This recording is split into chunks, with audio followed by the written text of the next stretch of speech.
Ok, bonsoir tout le monde, est-ce qu'on m'entend? Donc alors aujourd'hui, c'est une grâce, on est avec, je veux dire, des anciens. Voilà. Allons-y. Des années 60. Voilà, des anciens, des convertis depuis, ça fait Depuis 35 ans. voilà, 35 ans de conversion, donc ça vaut un peu d'avoir un peu de silence pour écouter. Donc voilà, c'est une grâce ça fait un petit temps qu'on chemine ensemble. Donc, dans des soucis d'anonymat, il n'y aura pas de prénom autant qu'on peut. Mais dans tous les cas, voilà, on est avec donc un aîné et une aînée et voilà, c'est une grâce vraiment de les avoir. Ça fait un petit moment que je dis qu'on chemine ensemble et voilà, c'est vraiment une grâce. Alors aujourd'hui, ils acceptent voilà le petit temps de pseudo interview. Voilà, donc ça va être une grâce un peu d'entendre l'expérience aussi. Voilà, 35 ans de conversion, il y a de quoi avoir du recul, voilà, sur par rapport, notamment aussi la religion, le parcours avec Jésus, conserver sa flamme après tant d'années, c'est vraiment une grâce. Donc voilà, donc je vais poser quelques questions et puis laisser donc nos anciens vont pas se présenter parce que c'est anonyme, mais voilà, présenter un peu plus ou moins le parcours. Alors déjà oui, une petite présentation vite fait du parcours, de la rencontre avec Jésus, voilà comment, voilà de manière précise comment il s'est présenté, comment tu l'as rencontré, d'où il t'a pris. Ok. Donc ouais, comme dit notre frère, hein, années 60, hein, je suis né à années 60, donc faites le calcul, c'est facile. Quand je suis né, mes parents m'ont emmené avec eux dans le 93, dans les cités, quartiers. Et au début, on habitait une cité qui s'appelait la Cité Verte. Et il y avait mon père, ma mère et ma petite sœur. Et puis la Cité Verte, c'était sans cesse des grosses embrouilles entre eux, des moments difficiles, des moments de violence aussi, des moments de hurlements, de pleurs de ma mère, etc. Et puis un jour, mon père a fini par partir. Et puis de la Cité Verte, on s'est retrouvé dans la Fosse Rouge. Alors, tout un symbole, hein. Cité Verte, il y a des arbres. Fosse Rouge, c'était vraiment les bas-fonds d'une banlieue de Paris. Et puis là, j'étais avec ma mère qui était en grosse dépression, sous médic, avec ma petite sœur aussi. Et bon, mon père est parti à ce moment-là. Et ce qui s'est passé, c'est que Fosse Rouge, j'ai descendu la fosse petit à petit. Donc j'avais 9 ans. À 12 ans, on a commencé à fumer. Après, à 14, ma mère est d'origine hollandaise, donc elle nous a emmenés dans les coffee shops, etc. Donc on a commencé à fumer du shit, de l'herbe, etc.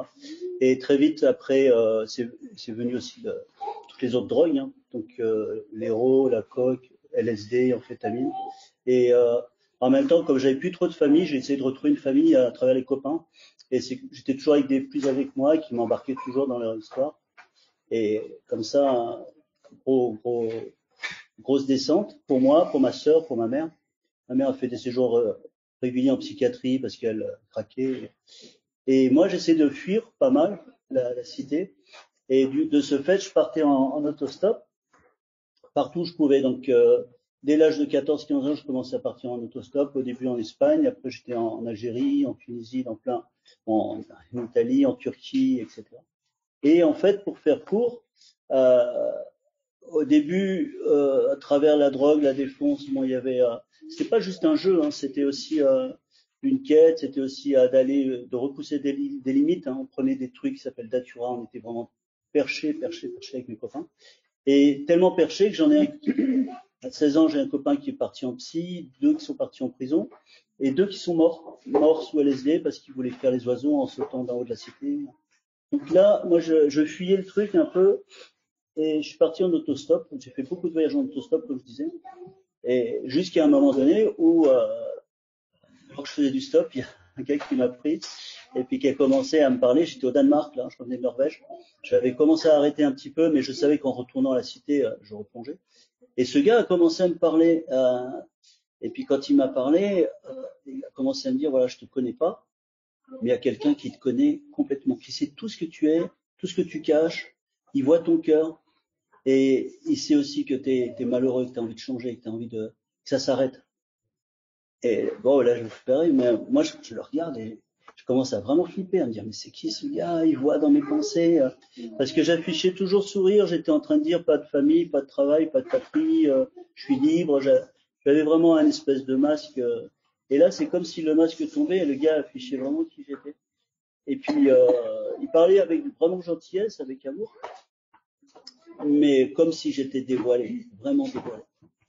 Et bon, on a fait 1 heure, 2 heures de route, donc j'étais de Danemark, je retournais vers la France. Et puis à un moment donné, je dis mais c'est qui cette personne? Parce qu'il dit mais moi il m'a changé, il m'a transformé, il m'a pris comme j'étais. Et puis bon, moi j'étais un peu perché, je dis ah, c'est quoi? C'est extraterrestre, c'est médium, j'étais dans plein de. Mais quand il m'a dit c'est Jésus-Christ, j'ai eu comme une colère en moi. Je dis ah c'est encore un religieux. J'avais vraiment pour moi Jésus c'était petit Jésus, c'était tous ces crucifix que je voyais, c'était des prêtres pédophiles, des choses difficiles que j'avais pu entendre. Alors petite question pour un peu orienter aussi. Est-ce que tu avais un passé religieux? Est-ce que tu avais quand même une mère qui t'a parlé un peu de Dieu, ou est-ce que tu avais déjà une conception de Dieu, ou tu n'avais jamais entendu parler, ou tu n'étais pas croyant du tout? C'était quoi un peu ton Alors, mon père était d'origine protestante, mais athée, et revendiquait vraiment son athéisme, Dieu est mort, etc. Et ma mère était d'origine catholique, et ils avaient dû, lorsqu'ils se sont mariés, mon père avait dû faire la promesse de ne pas m'influencer, mais de toute façon, c'était pas du tout sa vocation, puisque lui avait rejeté la foi. Et ma mère, bon, quand j'étais petit, tous les soirs me faisait prier, mais bon, jusqu'à l'âge de 8-9 ans, après, ça l'a coupé. Mais il y avait quand même eu une approche une petite semence de prière, ouais, une petite semence. Ouais. Et d'ailleurs, juste avant cet épisode d'autostop, j'avais fait des rêves où dans le rêve, j'étais entouré de choses très très sombres, négatives qui s'approchaient de moi. Et dans le rêve, il y a une voix qui dit prie. Et moi, dans le rêve, je disais mais je sais pas prier. Et la voix, elle a redit prie. Et après, je répétais la prière de ma mère. Ben, c'était notre Père, bien sûr, on soit sanctifié. Et quand je juste dis notre Père, les trucs ont fui dans le rêve. Et j'avais noté le rêve parce qu'il m'était dit, ouais, je sais pas, ni de mon habitude de rêver qu'il faut prier, ni de confronter comme ça je connaissais pas, J'étais vraiment dans les ténèbres que je connaissais pas, en fait. Ok. Et donc, du coup, après cet autostop, il te parle quelque part de Jésus, t'es choqué. Je suis choqué et en même temps je me dis mais le gars est sincère, et puis à un moment donné il me dit bon voilà, maintenant il se passe quelque chose, c'est que toi si tu continues vers la France c'est par ici, sinon tu peux te poser dans ma famille ce soir et puis tu reprendras la route de moi. Et il m'a accueilli chez lui, il m'a présenté sa femme, son beau-frère, les enfants, et là juste avant le repas, ils ont recommencé, parce que moi je me posais, je commençais à regarder la maison, ce qu'il y avait, etc. Et je pose mon sac, vous savez, j'avais pas du tout d'argent, j'avais plus d'argent, j'étais avec vraiment mauvais état aussi, psychiquement, mais les vêtements, tout ça. Je me pose, et puis après le repas, il me dit, bon, nous on est là, on est avec toi, on voudrait te proposer quelque chose maintenant, on voudrait prier pour toi. Et j'étais vraiment énervé, tu vois, ça y est, ils m'ont fait manger, maintenant il faut payer l'addition, il faut que mais comme ils étaient gentils, je dis ok, vous pouvez prier si vous voulez. Et dans mon cœur, moi je pensais qu'ils allaient réciter une prière, style justement Notre Père ou un truc récité. Mais quand ils ont commencé, quand le gars qui m'avait pris en stop a commencé à dire je te remercie Seigneur, parce que tu connais, tu sais ce qu'il y a dans son cœur, tu lui montres qui tu es. Et là j'ai commencé à trembler de partout, j'ai commencé à sentir vraiment une présence tellement forte que je me suis levé, je suis parti dehors, j'ai ouvert la porte, je suis parti. Et il m'a rattrapé après, il dit ça va. Et je voyais sa bienveillance et même son amour m'irritait. J'avais du mal à me sentir aimé en fait, à me sentir, bon, toutes les attentions. Et j'arrivais, sauf respect, mais je chantais mauvais, j'étais avec mon sac à dos à la wesh, ils étaient plein d'attention pour moi et tout. Et j'étais réactif à l'amour. Et voilà, bon après j'ai dormi là-bas. Et le lendemain, il m'a déposé sur le bord de la route. J'ai plus jamais revu ce gars.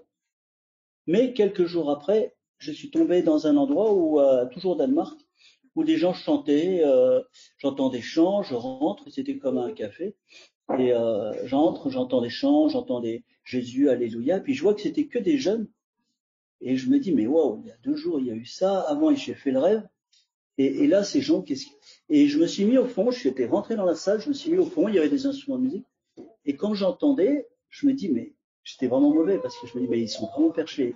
Ils pensent qu'ils parlent à Dieu, que Dieu les entend, que Dieu répond. Et j'entendais, oh God, my Lord, en anglais, en danois. Et même j'entendais à un moment donné quelqu'un qui parlait en français. Après, j'ai su que c'était des gens d'une école biblique internationale qui était à côté et qui avait ouvert un café comme ça. Mais alors j'étais dans le jugement, dans l'observation, et puis là, d'un seul coup, c'est tombé sur moi. Mais je me suis senti comme écrasé par un poids très très fort. J'ai cru que j'allais mourir.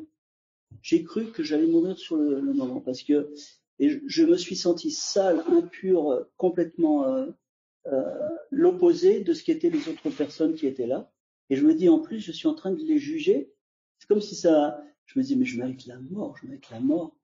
Et j'ai eu une conviction à ce moment-là qu'il me disait, je suis mort pour toi, j'ai pris pour toi.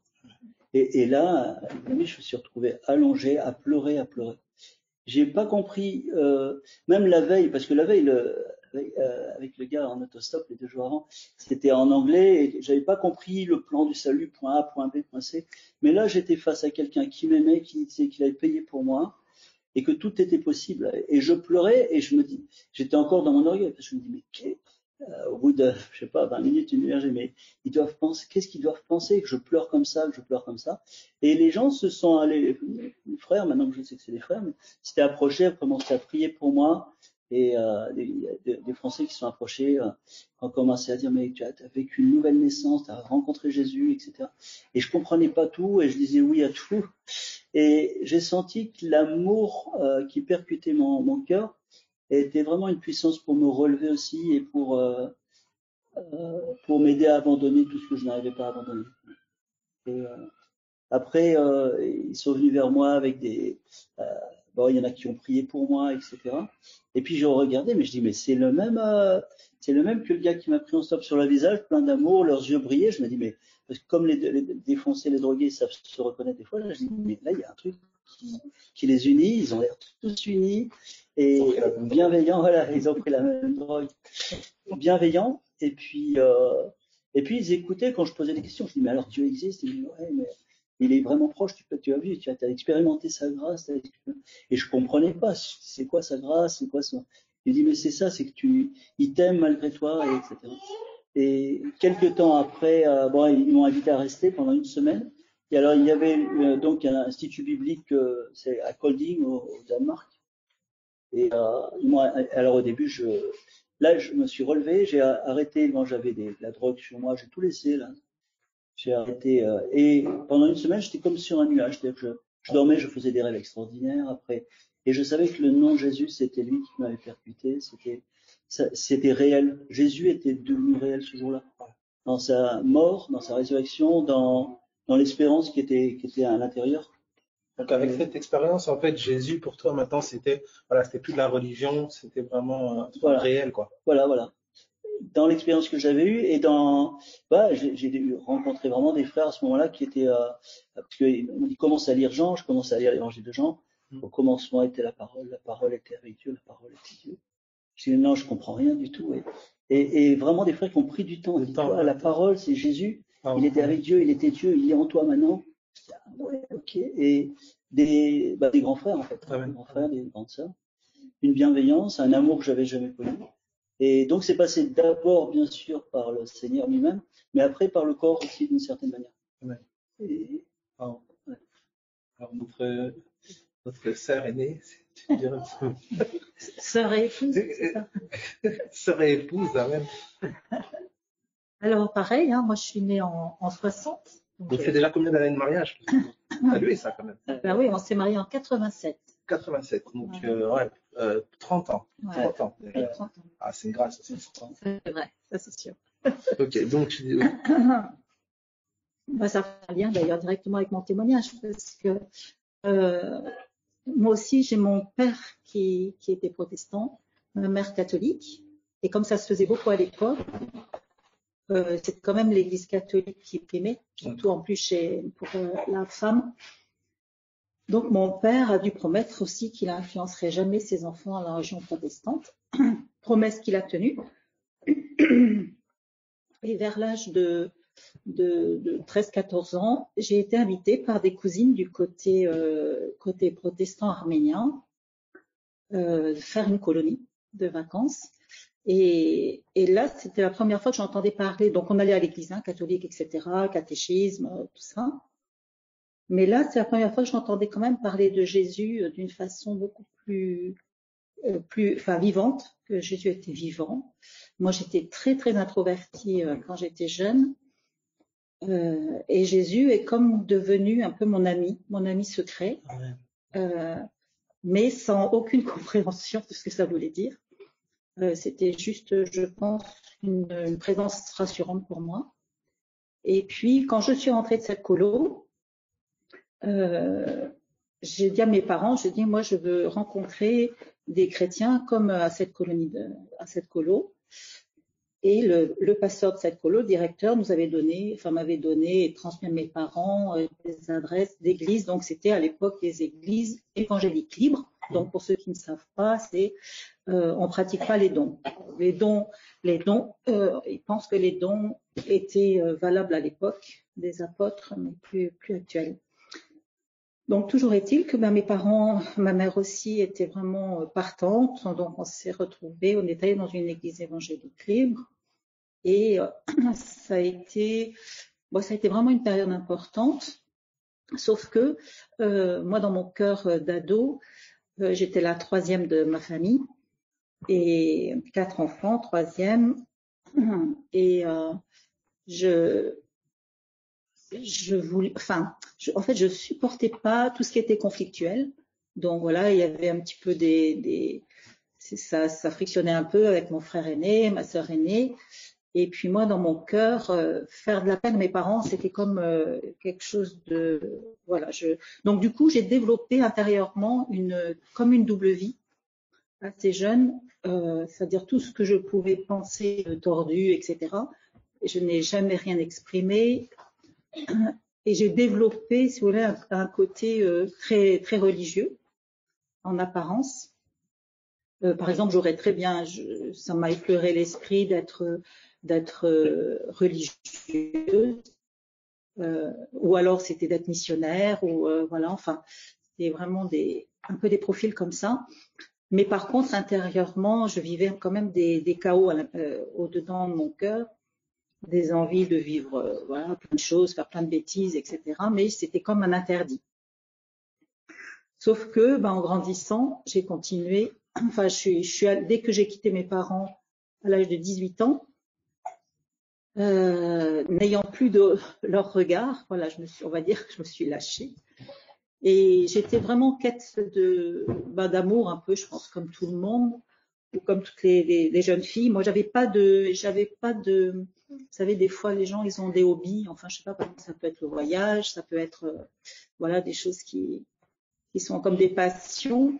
Moi, je n'avais rien du tout à ce niveau-là. Mais par contre, mon seul objectif, c'était de me marier, d'aimer, d'être aimée, fonder une famille.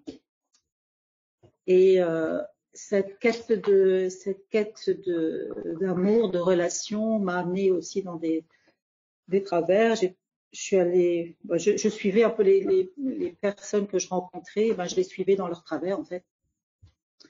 Voilà, jusqu'à faire des délires suite à des prises de drogue. Voilà, honnêtement, j'ai vraiment flippé parce que j'ai eu une fois particulièrement, j'ai eu comme une paralysie qui a duré plusieurs heures, qui a fini par un déclenchement de zona. Mais je sais qu'à ce moment-là, intérieurement, il y a eu un cri vers Dieu de me sortir enfin, je me sentais partir dans un gouffre, un truc sans fond. Je commençais vraiment à paniquer. Et puis, je suis revenue dans la région de mes parents. J'avais un diplôme d'éducatrice. Et puis, voilà, toujours pareil, je voulais m'orienter pour aider les enfants en difficulté. Mais, sauf que moi, j'étais de plus en plus en difficulté. Mais me rapprochant de mes parents, j'ai repris une vie d'église, donc des apparences, et intérieurement de plus en plus finalement dépressive. Mais personne n'a jamais rien su. Et puis, j'ai rencontré un garçon et voilà, enfin très rapidement, on s'est mariés. Donc j'avais 21 ans, mariage religieux, un petit peu contre l'avis de mes parents, ils le sentaient pas trop, mais vu que j'étais voilà quelqu'un qu'on soupçonnait pas de mauvais coups ou de choses bizarres, ils m'ont fait confiance. Je suis partie dans ce mariage. Au bout d'un an, c'était la catastrophe. J'ai demandé le divorce. Ça a pris un an et pendant cette année, j'étais tellement perdue. Je dis souvent, hein, ce divorce-là, c'était pour moi aussi un divorce avec la vie. Donc j'étais à ce moment-là, j'avais 3 vies parallèles en fait. J'étais vraiment perdue et avec une des personnes avec qui j'étais, on commençait, en fait, on élaborait des plans suicides parce qu'on se disait que ce qu'on cherchait, l'amour qu'on cherchait, on le trouvait pas. Enfin, on avait passé des heures à parler et donc on avait décidé de finir, quoi. Donc c'était très concret, hein. Moi personnellement, je voulais en particulier faire des cassettes aux églises, à mes parents, enfin bon, tout ce que j'avais gardé d'amertume dans mon cœur, d'incompréhension. Et puis,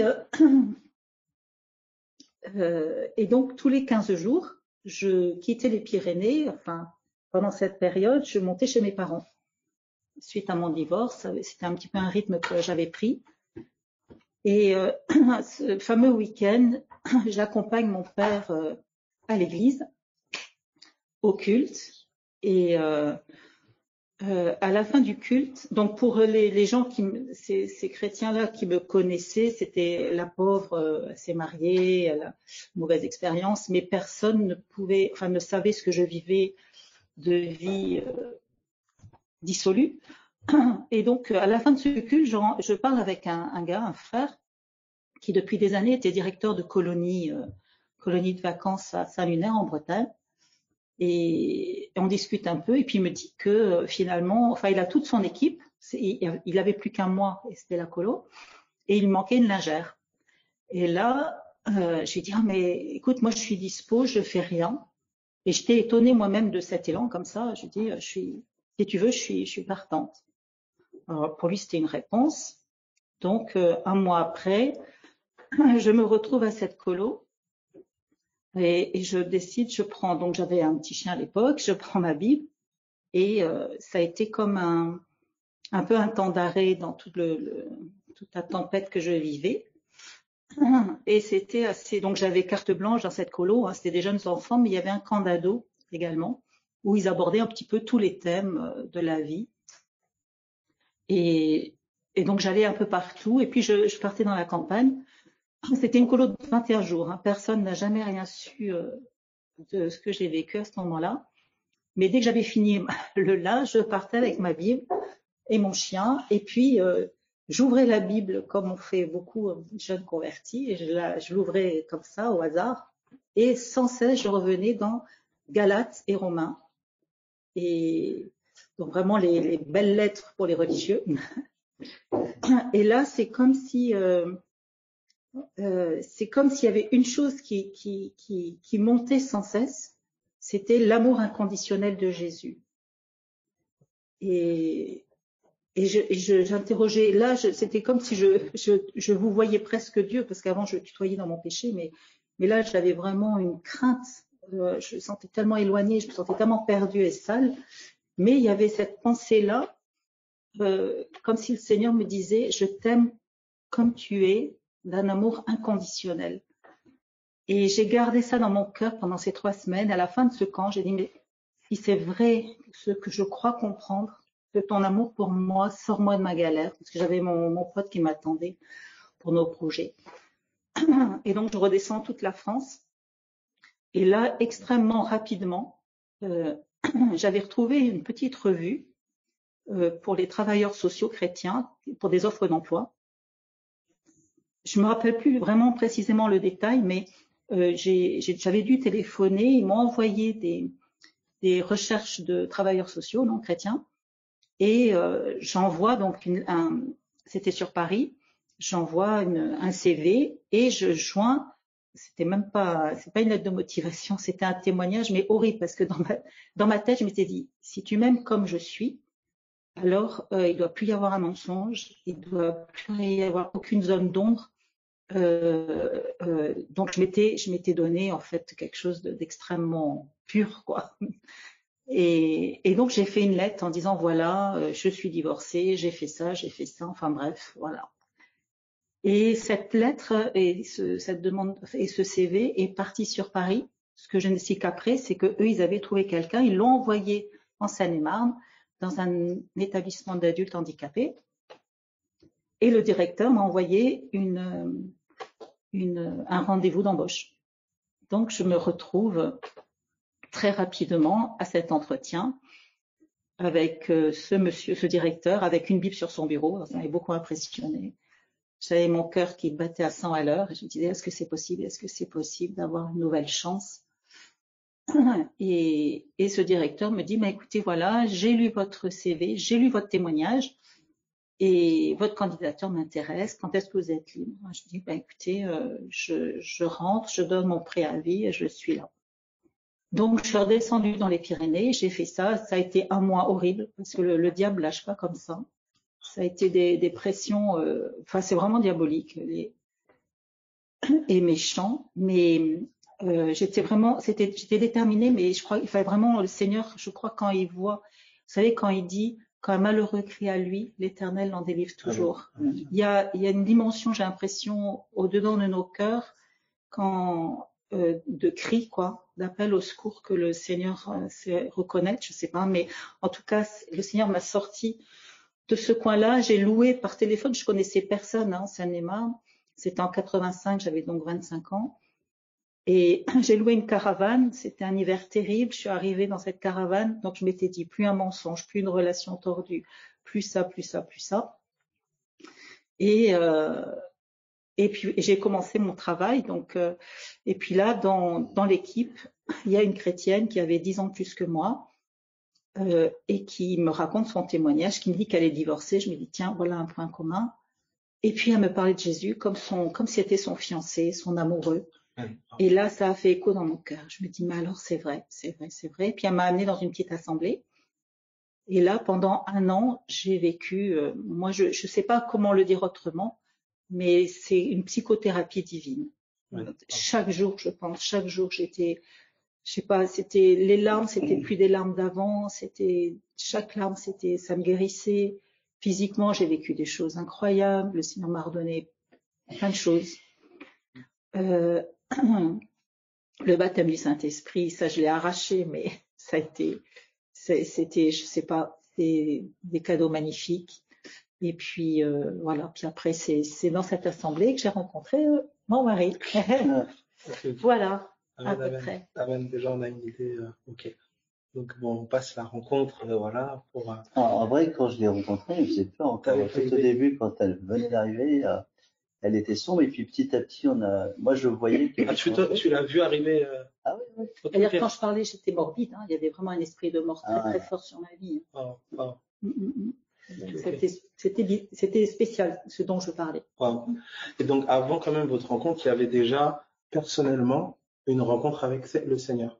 Ah oui. Il y a eu cette, moi, je dis, moi, le mariage, je l'avais vécu une fois, c'était pas dans mes projets. Hein. J'ai dû me combler, en fait, vraiment, pleinement. Pleinement. Après, c'est la cerise sur le gâteau. Ok. Donc, du coup, vous vous mariez, etc. Bon, voilà, vous vous rencontrez. Quelles ont été les étapes un peu de votre marche? Parce qu'il y a eu tout ce parcours où vous évoluez dans des assemblées. Enfin, comment ça se passe? Déjà, on voit déjà que donc, je dirais ma sœur. T'avais déjà il y avait plus de présence, un peu de religion et de Dieu, un peu dans ton éducation. Oui, complètement. Il y avait, contrairement à toi, où c'était quand même. En vrai, au départ, quand je suis rentré du Danemark, quand je suis retourné à la Fosse Rouge, vite fait, et au Danemark, on m'avait donné plein d'adresses d'assemblées en France. On m'avait dit, il y a l'assemblée baptiste, évangélique, pentecôtiste, mais plein, même des trucs que j'ai oubliés, mais apostoliques, je me rappelle, les darbistes. parce que dans ce collège, il y avait des gens de différentes dénominations. Ok, d'accord. Et là, moi, je n'y comprenais rien. Je disais, mais quand Jésus a touché mon cœur, c'était lequel? Parce que je croyais que je ne comprenais pas. Ok. Et j'ai déchiré le papier. Bon, j'étais assez rebelle sur tout ce qui était institution. Et je me suis dit, si je dois aller dans un endroit, le Seigneur me conduira. Et je suis retourné à la Fosse Rouge, où il y avait tous mes amis, je les ai tous réunis, et quand j'ai commencé à leur dire ce qui m'était arrivé, pour le coup, ils ont cru que j'étais vraiment perché. On a dit, mais Jésus, je fume plus, je bois plus, les filles véco, etc., je me garde pure. Et vraiment, ils ont cru que j'étais perché. Ils ont dit, mais tu viens d'où? T'as pris quoi et tout? Je dis, mais non, c'est ça qu'on cherchait. Et bon, il y en a deux qui après, avec qui ont accepté que je prie avec eux et tout, et puis qui regardaient différemment. Et tous les autres m'ont rejeté. Mais moi, j'ai commencé à faire mon bout de chemin. C'est-à-dire que j'ai prié pour avoir un travail. Je trouvais un travail, je trouvais une chambre chez une mamie pas chère du tout dans Paris. J'étais serveur dans un resto. Et puis après, pour faire vite, parce que comment je suis arrivé dans une assemblée, c'est il y a Robert Hossein, c'était un réalisateur qui avait fait un spectacle qui s'appelait Un homme nommé Jésus. Okay. Et j'étais à la sortie et il y avait un gars qui distribuait des évangiles. Et quand je lui ai raconté un peu mon parcours, moi, il m'a dit, comment tu vas pas dans une assemblée, mais c'est grave, il y a la tête, il y a le corps, il faut que tu sois avec des frères et sœurs, il faut que tu grandisses. Et effectivement, bon, lui, il me dit, quand je lui ai dit où j'habitais, il m'a dit, mais là, je connais des frères qui se réunissent. Et au départ, première assemblée où j'étais, il y avait 25 personnes dans une maison et tous travaillaient. Il y en a un qui était plus un petit peu pastoral, disons-nous. Et la première année, c'était vraiment la famille que j'avais pas eue. Et Jésus, à travers la famille, qui restaurait, comme Marie a dit, là aussi, une psychothérapie. Vous savez, moi, j'arrivais plus à m'exprimer, j'étais bloqué pour plein de choses, j'avais des paranos. Vraiment, j'étais parti loin. Hein. J'ai pas 1 an ou 2 ans, c'était pendant 7 ans, et c'était vraiment de faire des expériences extrêmes avec des drogues psychédéliques, etc., hallucinogènes. Et il y a eu tout un temps de restauration intérieure au travers de Jésus, du corps et de la parole. La parole était agissante. Je me rappelle, je m'endormais parfois en disant Jésus, Jésus, Jésus, Jésus. C'était ma thérapie que d'invoquer son nom et voilà. Et dans le corps, là, j'avais tout d'un coup des pères, des mères, des frères, des sœurs, des mamies, des petits qui couraient partout. Et voilà. Ce qui s'est passé, c'est que ça a grandi assez rapidement. C'est-à-dire que de 30, c'est passé à 60. Et puis tout à coup, celui qui était un peu le leader a dit maintenant je vais être pasteur, je vais arrêter mon travail, et puis on va prendre un bâtiment. Et très rapidement, il y a quelque chose qui est venu là, qui paraissait très logique, et aussi le fait qu'au début ça s'appelait juste groupe de chrétiens, après on appelait assemblée chrétienne, et après il a dit il faut quand même qu'on dépende de la Fédération protestante de France. C'est une couverture par rapport à notre témoignage sur la ville. Donc ça vient subtilement et avec des choses qui paraissent vraiment,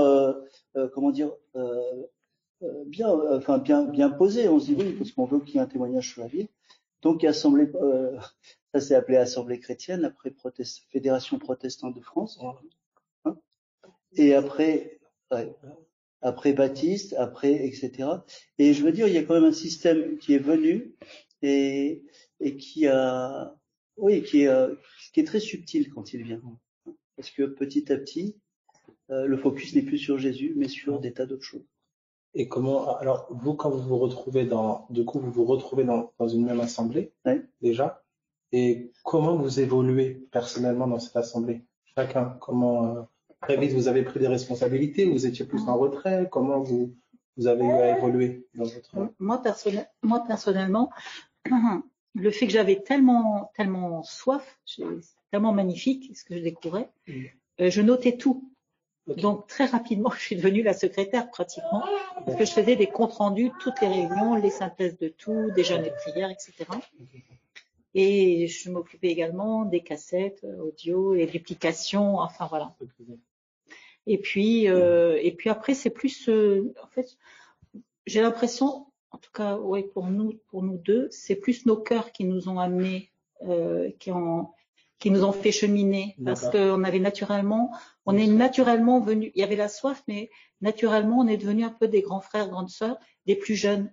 Ok, d'accord. Donc, rapidement, après, on a été placés en responsable de groupe de jeunes. Après Ben au cœur, ils étaient envers des frères et sœurs. Donc après groupe de maison. Et puis finalement, on s'est retrouvés anciens, équipe pastorale, et puis des déplacements, des formations, etc. C'est comme une évidence. C'est comme une évidence. Nous, on n'a jamais cherché ça, mais les choses sont venues, se sont présentées, et puis on est entré dedans. Jusqu'à ce que après, des années après, parce que quand même, c'était une assemblée qui continuait de grandir. Donc tout le monde, plusieurs comme nous aussi, hein, c'était vraiment des années particulières quand même je ne sais pas si on peut dire de réveil, mais en tout cas d'un mouvement de l'esprit assez fort pendant ces années. C'était les années combien à peu près? 90. 90. Ouais. Faut voir qu'à cette époque, chaque semaine, il y avait de nouvelles personnes qui arrivaient dans l'assemblée. Il y avait des réunions tous les jours. Les premières a commencé à 6 heures du matin chez nous. Réunion d'intercession pour les pays chrétiens persécutés, réunion pour prier pour la ville et tous les jours. Avant les cultes, chaque dimanche, 6h30 le matin, on se retrouvait avec les anciens. Et on recevait des pensées, des messages qui étaient donnés, et ça collait pile poil. Il y avait vraiment quelque chose. Tous les jeudis soirs, c'était jeûne et prière, et vraiment sérieux, c'est-à-dire que c'était pas le jeûne et on mange après ou avant. C'est vraiment poser et chercher la pensée de Dieu, avoir un cœur ouvert. Et à cette époque-là, c'était vraiment Jésus qui dirigeait l'assemblée, chercher la pensée de Christ. Il y avait un respect, une sainte crainte, il n'y avait pas de légèreté. Et on écoutait les plus jeunes aussi. Il y avait aussi par rapport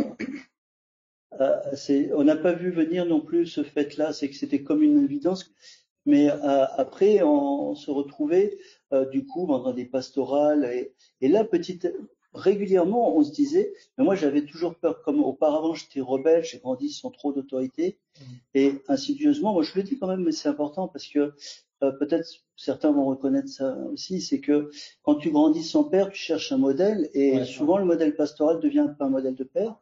En plus, il te parle et il connaît bien la parole, il prend du temps avec toi, etc. Et je pensais que le pasteur, je le dis j'étais très naïf, mais je pensais que le pasteur ne pouvait pas se tromper, par exemple.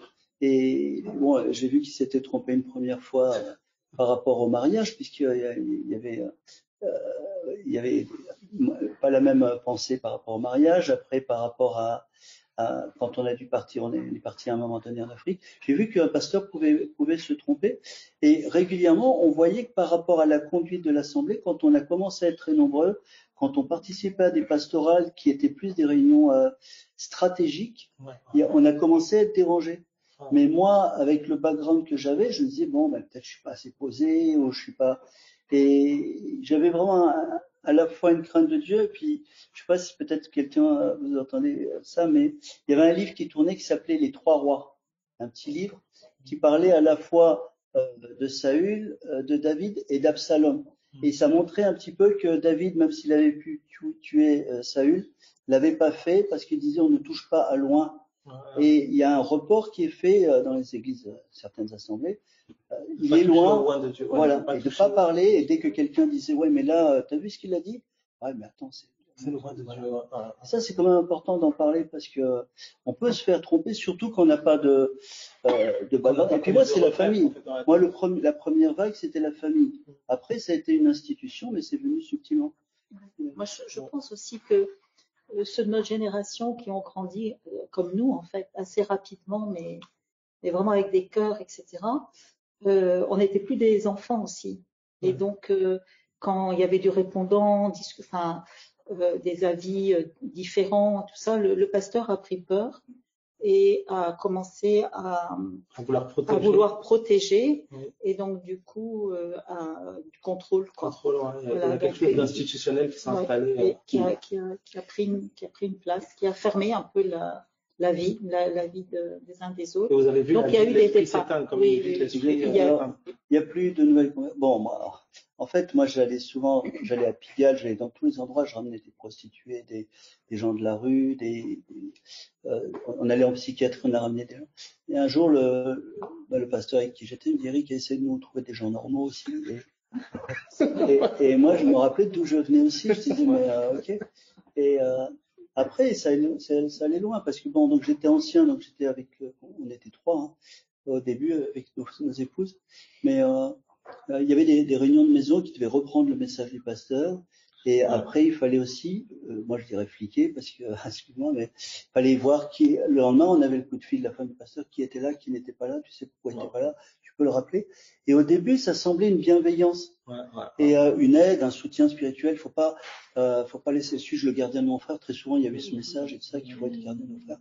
Mais à un moment donné, j'ai vu que ça déresponsabilisait chacun et que nous, ça nous mettait aussi dans une position. Je dirais comme d'esclaves, de policiers, peut-être. Voilà. Voilà. Et j'étais vraiment pas à l'aise parce que c'était mes frères, mes sœurs et là, ce que tu as dit, c'est que à ce moment-là, il y a eu le truc tout d'un coup, il faut des locaux. Il y a eu des locaux et là, ça a stagné. Il y a plus de nouvelles personnes ou alors des nouvelles qui venaient, qui repartaient, mais il y avait plus ce vent et cet enthousiasme. C'est un peu comme si au début, Jésus était au centre et petit à petit, le fonctionnement s'est mis au centre. Donc, on a stratégie humaine. Voilà. Donc, en fait, toute l'énergie a servi à faire tourner le fonctionnement. C'est pas que Jésus était pas, mais il était en périphérie. Il était à côté, quoi. Et donc, du coup, dans cette période-là, à peu près, vous êêtes conduit à voyager, à partir du coup en Afrique. Oui. Et comment vous avez comme cette conduite un peu de partir comme ça à l'étranger?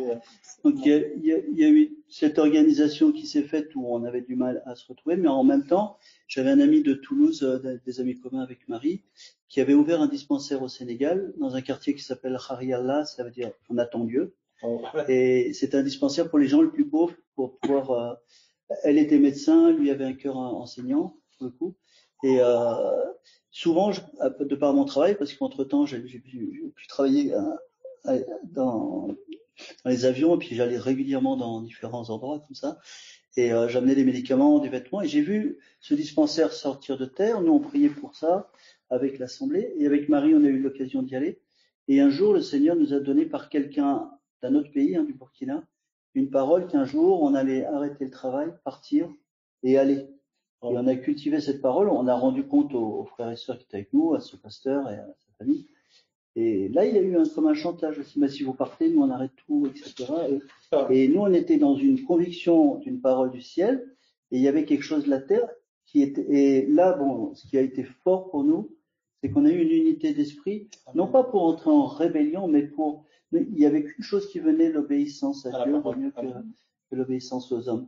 Et il y avait quand même entre vous une harmonie, quelque chose une pensée. Une même pensée. Enfin, pour être tout à fait honnête par rapport à ça, quand on s'est rencontrés, on s'est beaucoup raconté pendant nos temps de fiançailles. On s'est vraiment raconté tout de notre passé, au risque de se perdre. On va dire ça comme ça. Une vraie transparence, parce qu'on avait suffisamment galéré et on n'allait pas repartir dans quelque chose où on avait fait déjà le tour, quoi. Donc ça c'est quelque chose qui nous a toujours tenus.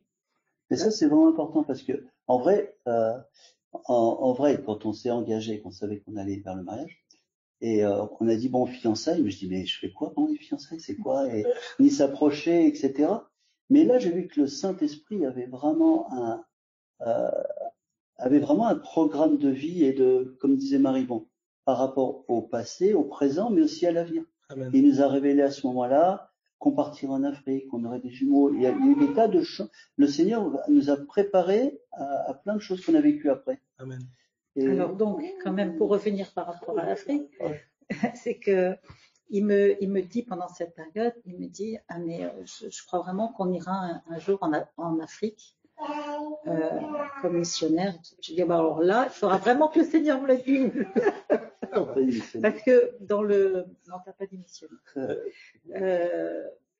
Mais parce que autant moi j'avais pas un parcours d'une routarde, tout ça. Moi je ne devais jamais sortir, si peut-être une fois en Espagne, mais voilà quoi. Donc même si ça pouvait me faire envie, mais voilà. Et donc après les choses elles viennent comme. Moi, j'ai remarqué que si on force quelque chose, c'est compliqué. Mais quand ça vient, tout d'un coup, ça vient comme une évidence. Amen. Il y a même une joie, une impatience, etc. Et ça a été progressif parce qu'en fait, pendant toutes ces années avant, chez nous, comme on disait tout à l'heure, on priait pour les différents pays. Donc il y avait déjà un amour, il y avait déjà des voyages avec des jeunes, on allait là-bas. Donc il y a eu comme quelque chose de progressif. Et c'est vrai que quand la pensée est devenue comme évidente de tout quitter et d'aller, par exemple pour moi avec mon parcours, mon histoire et tout ça, tout quitter, plus de salaire, aucune économie et partir comme ça, je peux avec vous les assurer, enfants en plus, avec nos deux enfants, enfants. 6 ans et 8 ans, Ouais. avec des parents qui disaient vous allez là-bas, vous allez choper le sida. Enfin bon, c'était que des paroles comme pas mal ça. de paroles. Des stéréotypes un peu de. Ouais. Après, mais bon, voilà. Mais franchement, je peux que témoigner de. Enfin, c'est comme si le plan la pensée de Dieu te rejoint. Ouais, et c'est comme une évidence. C'est comme une évidence. Et franchement, on a vécu 2 ans donc sans salaire là-bas. Wow. On a un ami, un frère qui nous a demandé notre RIB, notre compte bancaire.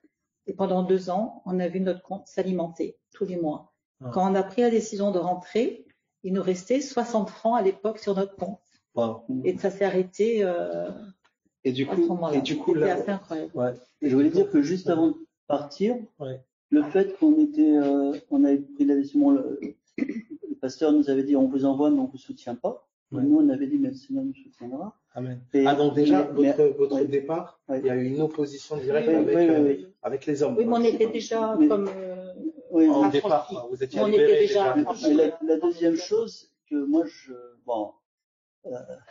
que je n'avais pas du tout vu venir, c'est que à partir du moment où il y a eu cette comment dire, cette rupture avec le pasteur, le corps aussi était en suspicion avec nous, comme si on avait commis un péché ou quelque chose de grave. Des gens qu'on connaissait bien nous disaient à peine bonjour, etc. Et vraiment comme si on était dans quelque chose qui était difficile. Fallait pas nous fréquenter. Et des frérots qui s'étaient convertis à la maison, des gens qu'on avait connus pendant 4 ans. Alors qu'on a couvert en fait les raisons. Et on n'a pas du tout voulu entrer on n'a jamais dit de parole par rapport au gouvernement de l'Église. On a dit. Vous êtes tenus dans la paix et. On n'a jamais rien dit. Vous n'avez jamais été dans un esprit conflictuel voilà. Et on est parti sans savoir ce qu'on allait faire, si ce n'est aider nos amis qui avaient le dispensaire. Moi, j'ai dit, je peux chercher des cartons, des vivres, des médicaments, des trucs. Et arrivé là-bas, au bout d'un mois, le Seigneur nous a permis de rencontrer des enfants dans les rues et il y a eu tout un projet. Mais du coup, alors, si on peut avoir quelques détails de ça quand même. C'est un moment important quand même pour passer comme 2 ans, c'est 2 ans marquants quand même. Oui, parce que ça nous a ramené à la simplicité de Christ par rapport à une dépendance de lui, mais aussi très rapidement, donc je rencontrais des enfants des rues que je ramenais à la maison, et c'est les talibés, c'est les enfants qui sont mis sous le joug de marabouts. Les marabouts vont chercher ces enfants dans des villes, des fois jusqu'à 100 km de Dakar, et ils les prennent à 3 ans, 4 ans, 5 ans, 7 ans, et en disant je vais les instruire par rapport au Coran. Donc les pères les donnent avec joie en disant il revient, soit il est marabout lui-même, il connaît le Coran, ça amène une bénédiction sur la famille, il va ramener de l'argent et ça fait une bouche de moins à nourrir. Donc les talibés, ça s'appelle, et chaque marabout peut avoir jusqu'à 40, 50. Mais nous, tout ça, on ne le savait pas. Et quand on a accueilli ces enfants, là, Jésus nous a... moi, j'ai appris le Wolof avec les enfants, ils m'apprenaient, on avait des trucs à cassette à l'époque. Donc, bonjour, Mengadef, Manfi, Mbolo, et j'ai appris à parler comme ça.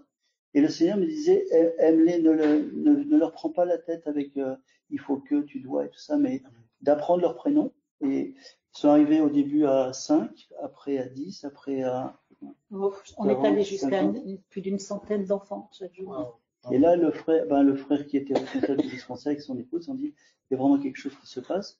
Et ils nous ont aidés à louer une maison. La deuxième année, la première année, c'était chez nous. La première année, c'était chez nous. Vous êtes monté jusqu'à combien d'enfants chez vous? Une centaine. Une centaine d'enfants chez vous. En fait, c'était des groupes de 10. La maison était très petite. C'était comme une petite maison de poupée. Comme ici, la maison. Mais on avait une cour.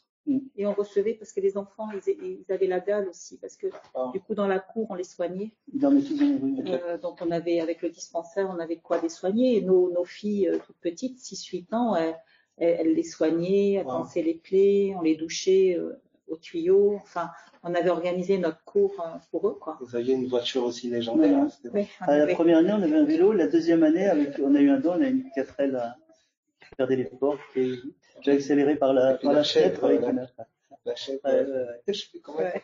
Aminata. Il y a pas mal d'anecdotes ces 2 années, mais ça Mais, nous a beaucoup élargi en tout cas. Et après un petit temps, on a eu vraiment des bons échanges avec les enfants, mais on leur a expliqué ce qu'étaient les paraboles de Jésus. Ils ont commencé à le faire en théâtre. Et ils y mettaient vraiment leur cœur et on a pu commencer à faire. Et de la même façon, on a été invité par différentes assemblées à parler du travail qui se faisait. Mais nous, on était dépassés. On n'avait pas du tout de programme, de stratégie ou de vision. Ça venait au fur et à mesure. Par exemple, à un moment donné, on s'est rendu compte qu'il y avait plein d'enfants pleines de daras différentes. Les daras, c'est les endroits où ils sont instruits. Et par exemple, ils sont instruits sur des plaques en bois où ils doivent écrire à l'encre de Chine. Le marabout écrit, ils doivent réciter toute la journée jusqu'à ce qu'ils connaissent. Et une fois qu'ils connaissent, ils doivent nettoyer l'encre et boire l'encre, parce qu'on dit c'est la parole de Dieu. Donc c'est un mélange d'animisme et d'islam, et c'est vraiment, les enfants sont perdus, perdus. Et comme on avait un petit qui vient, on n'arrivait pas à lui enlever son t-shirt, c'était collé par le sang, ils sont battus par des fils électriques. On voyait vraiment qu'il y avait une violence, il y avait des choses terribles. On avait des petits qui disaient, je vais retourner chez moi, dans mon village, etc. On a pleuré souvent, parce qu'on a vu vraiment des petits avec le palu en convulsion aussi, et le marabout qui venait chercher, je veux l'argent, parce qu'il les utilise pour mendier, donc ces enfants. Donc c'est un des piliers de l'islam aussi. Et là où c'était beau, ce que je disais, c'est quand ils ont commencé à faire des paraboles, quand ils ont commencé à poser des questions, à recevoir aussi la prière. Et on a vu fils d'un marabout aussi se convertir, on a vu vraiment des belles choses. Progressivement, on a vu vraiment des belles choses. Il y a des femmes, des ambassadrices qui sont venues dans notre maison, qui ont été vraiment touchées par ce qui se faisait, et qui ont financé en fait la 2e année une maison. On a pu louer une maison, organiser. Alors ils dormaient pas parce qu'ils devaient rentrer, mais à la journée, cette maison était ouverte. Donc il y avait une institutrice sénégalaise. On a fait tout un programme. Il y avait une école de musique. Une école de musique. On allait chercher des boîtes de concert pour faire des instruments. Peindre, rigoler. Ils avaient la chèvre Aminata. Enfin, ils étaient contents parce qu'ils avaient des choses pour eux en fait. Et puis une petite équipe de frères et sœurs sénégalais sont impliqués. Si on voulait pas que ce soit le truc des toubabs ou voilà, on voulait. Et quand on est parti, d'ailleurs, il y avait toute une équipe qui était là. Continué à... Et voilà, c'est ça. Et après, il y a eu un 2e centre, un 3e, dont un au Burkina Faso, qui est très connu maintenant. Il y a, je crois, 1 millier d'enfants. Ça représente un très très grand truc à Bobo-Dioulasso. On s'est rendu compte qu'il y a une chose importante aussi, je trouve, c'est de ne pas s'approprier quelque chose. Même si une œuvre commence par quelqu'un, en fait, elle n'est jamais... le danger, c'est l'œuvre de Dieu. Oui, c'est l'œuvre de Dieu. C'est vraiment important de savoir quitter, partir au bon moment, laisser... même si ça meurt, même si ça s'arrête, en fait. Mais de laisser... Et donc, du coup, après cette période-là, donc période Afrique, est-ce qu'il y a des événements marquants, par exemple en Afrique, ou des expériences que vous avez eues marquantes comme ça qui vous viennent La santé. La santé. Des palus.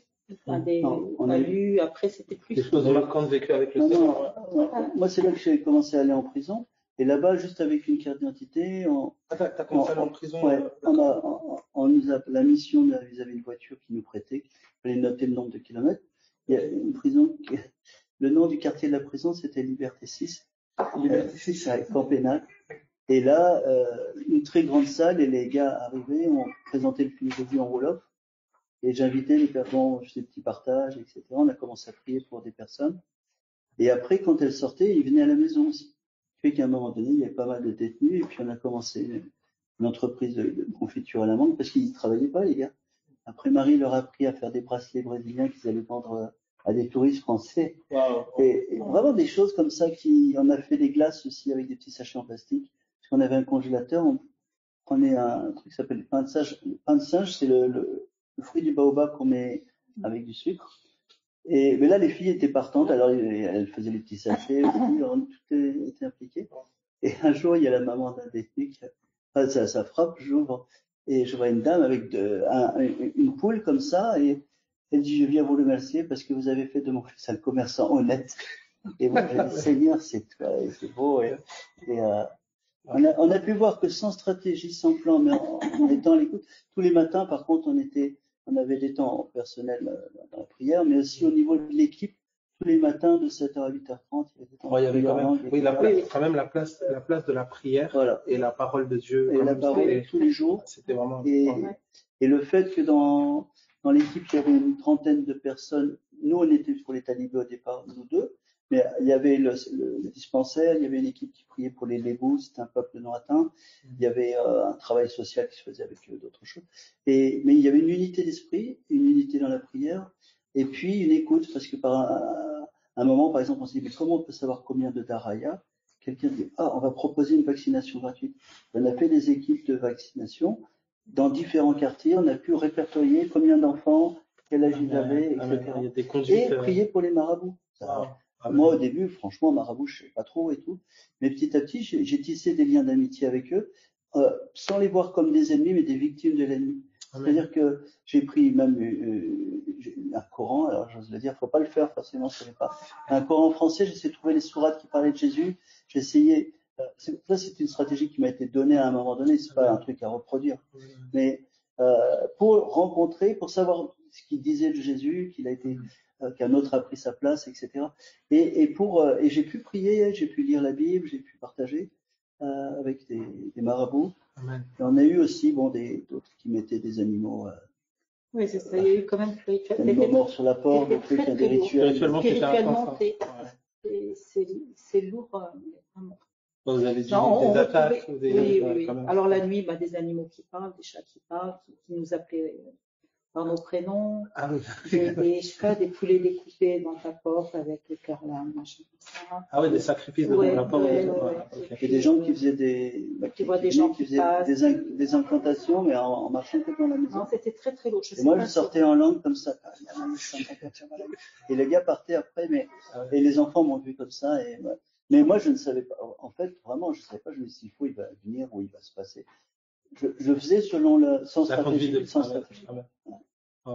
Moi, je crois que j'ai perdu 10 kilos en 3 mois. Moi aussi.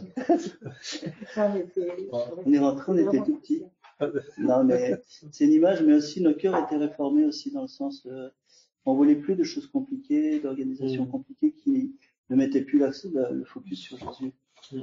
Et on avait vu agir dans notre faiblesse, dans notre manque de stratégie parce que quand même on était arrivé là-bas, on était un peu vite, on avait perdu nos frères quand on avait quitté la France, pas perdu parce qu'on les aimait toujours, on avait pardonné, etc. Il y avait quand même une rupture. Ça nous a recentré.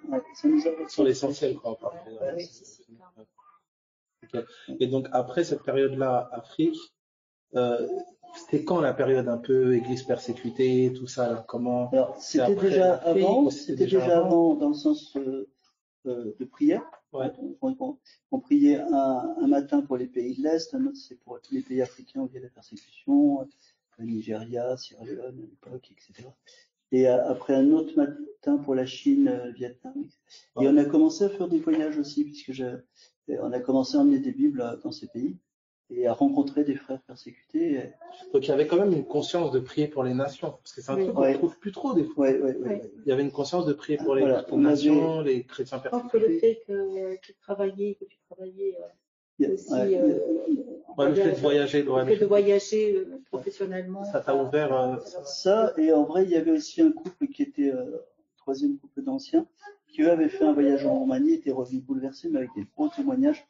Parce qu'à l'époque, même en Roumanie, les chrétiens étaient persécutés, les pasteurs en prison, les enfants mis en orphelinat, des choses.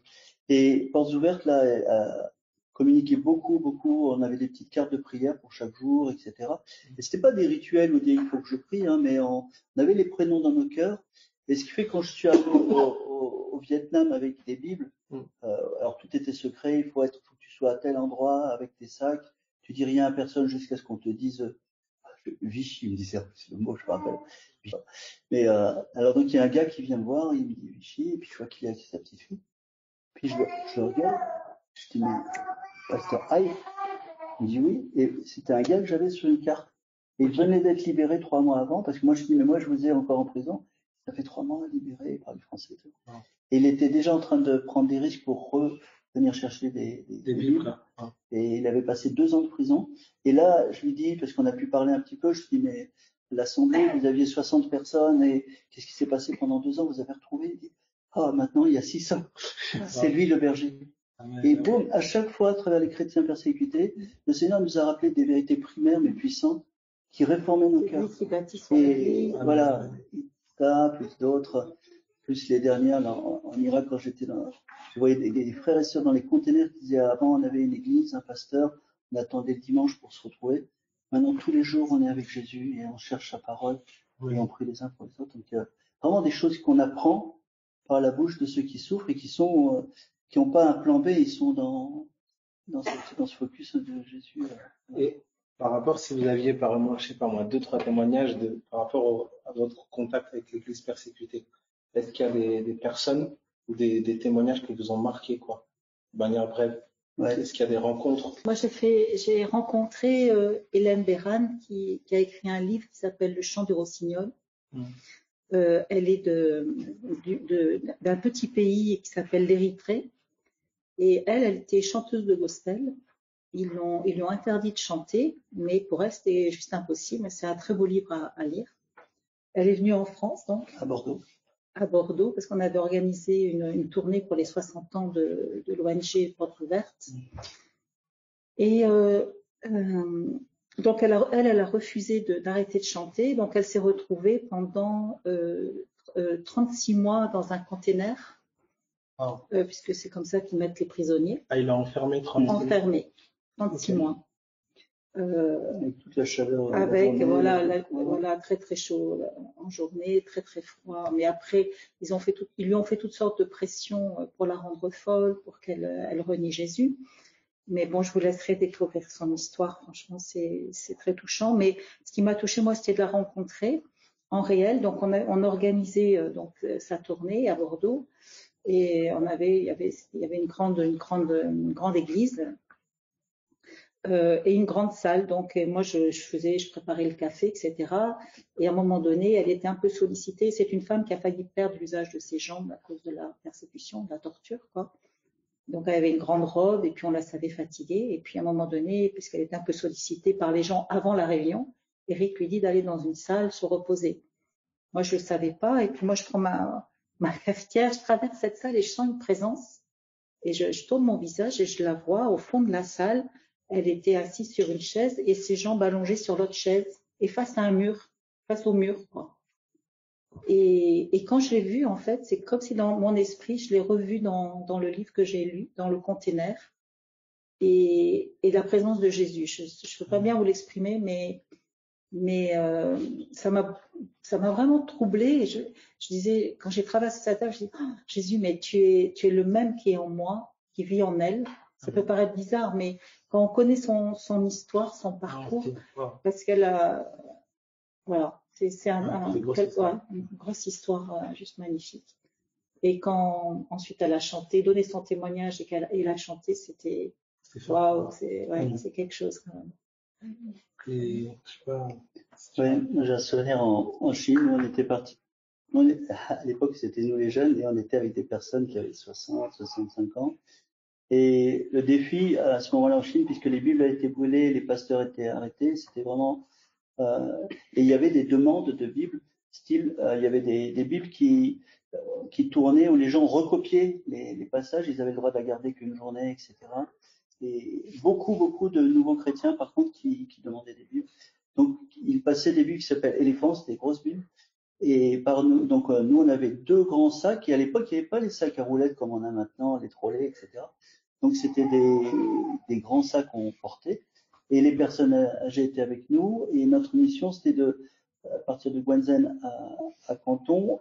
Et après, il fallait prendre un train jusqu'à une autre ville. Et pour prendre le train, il y avait un très grand escalier comme ça. Et style, on devait prendre le train à 11h, il était 10h45 et on était en bas de l'escalier. Avec des gares partout, en fait. Et il y a des gares partout. Fallait pas vous faire arrêter, quoi. Voilà.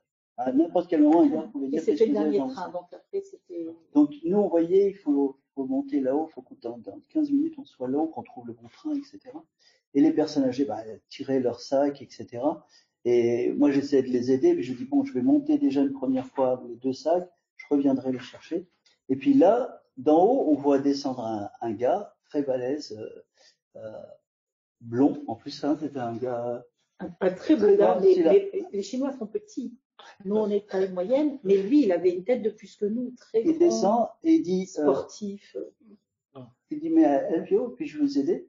Il descend, il prend les 2 sacs, même peut-être 3 sacs, et il monte en 2 minutes On comme n'a rien ça. compris. Il pose les sacs en haut, il dit, de Lord bless you, Seigneur vous bénisse, et il s'en va. On n'a rien compris en quelques minutes. Pour nous, c'est un ange. Et les personnes âgées, elles sont montées péniblement, elles sont arrivées, elles se sont dit, c'était quoi? Et après, on a dit, mais Seigneur, tu nous as... Et on a pu monter dans le train, on a pu emmener les Bibles. Et là-bas, c'était une réponse. Là, après, on voit qu'on entre dans une histoire parce qu'il y avait ceux qui priaient à Strasbourg pour que les Bibles passent, ceux qui priaient à Canton pour que les Bibles arrivent, et puis cette présence-là, cet homme qui est venu. Donc à chaque fois, c'est des... Et du coup, comment, alors, après toute cette histoire, etc., donc vous rentrez en France, déjà vous rentrez du Sénégal. On adopte 2 enfants. Vous adoptez, voilà, comment ça se passe alors? Donc au Sénégal, on a fait les papiers pour adopter nos 2 fils. Ok.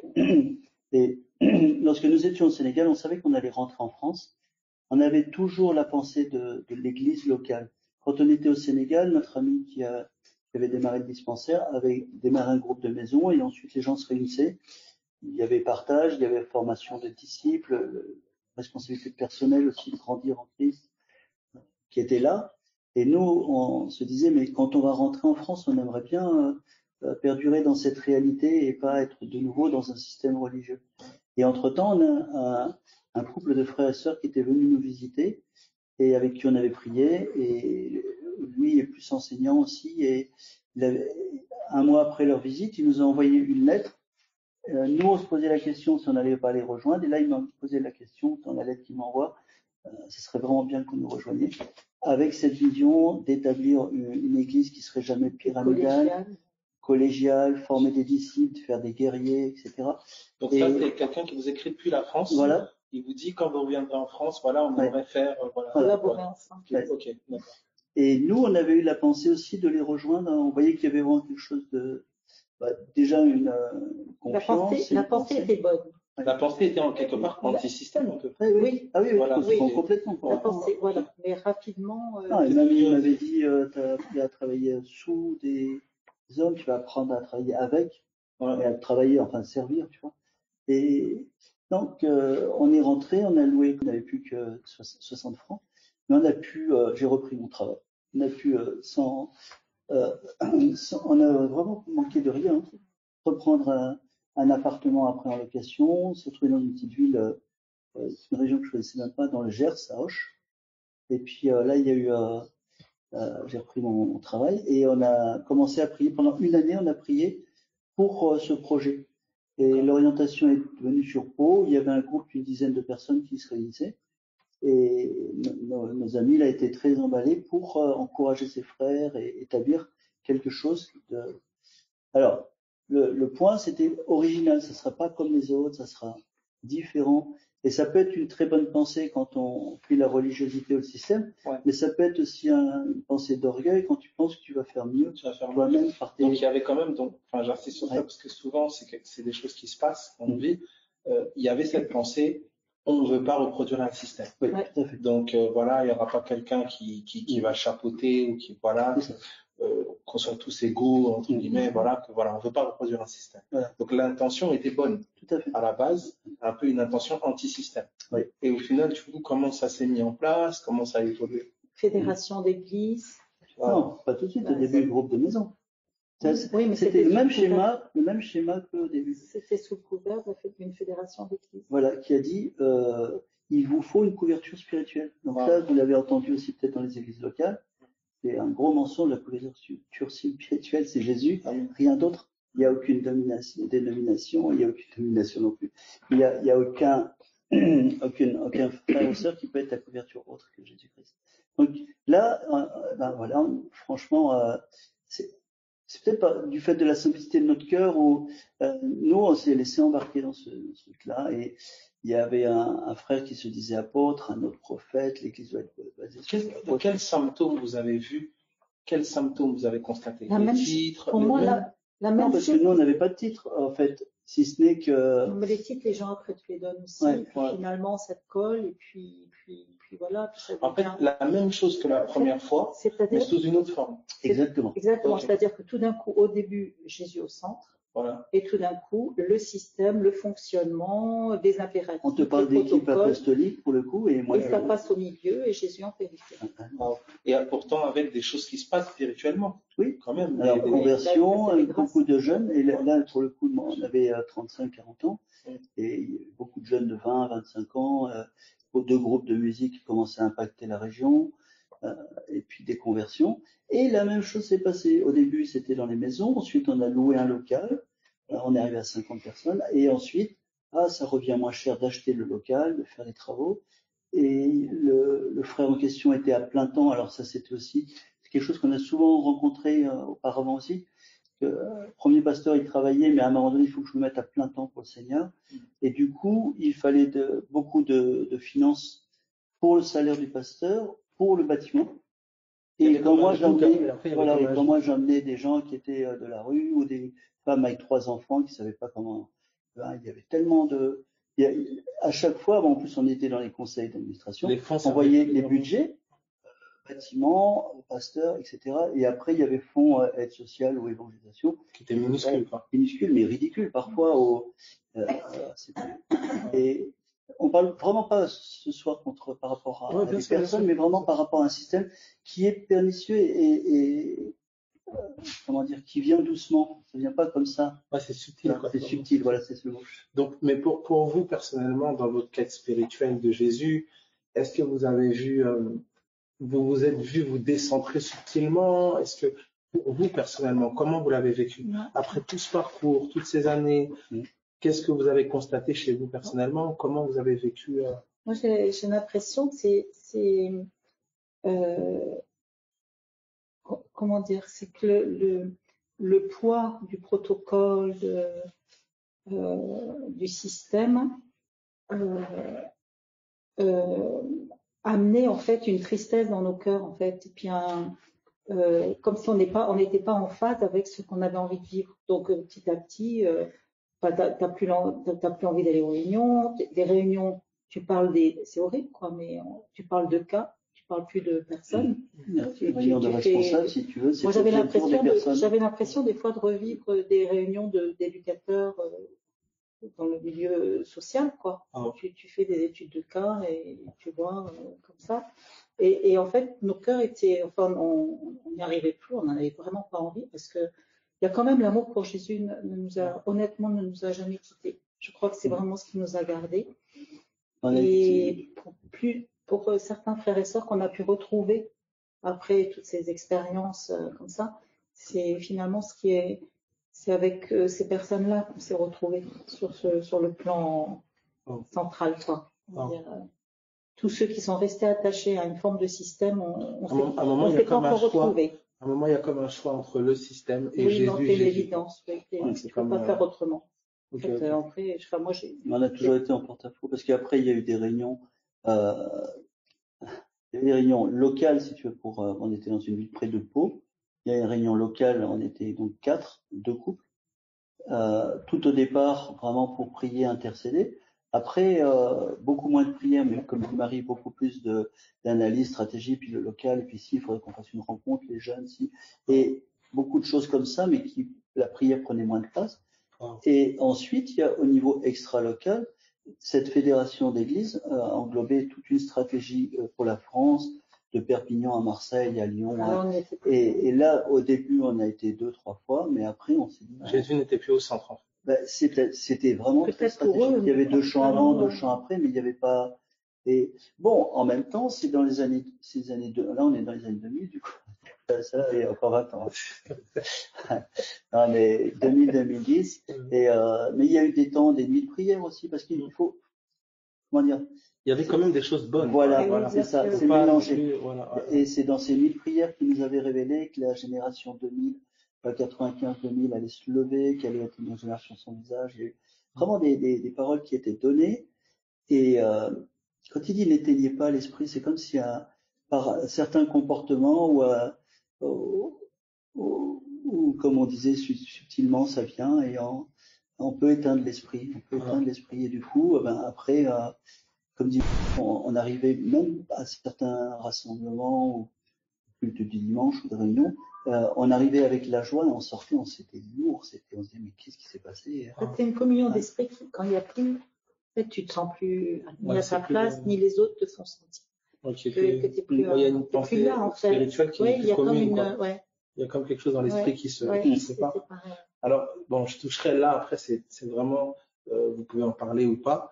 Je sais qu'il y a eu quand même des événements marquants, notamment par rapport à la maladie, hein, pour vous personnellement. Et pour vous, quand même, qui aviez soif de Jésus, qui étiez sincère avec Jésus, vous avez toujours tout fait pour être le plus droit possible avec le Seigneur.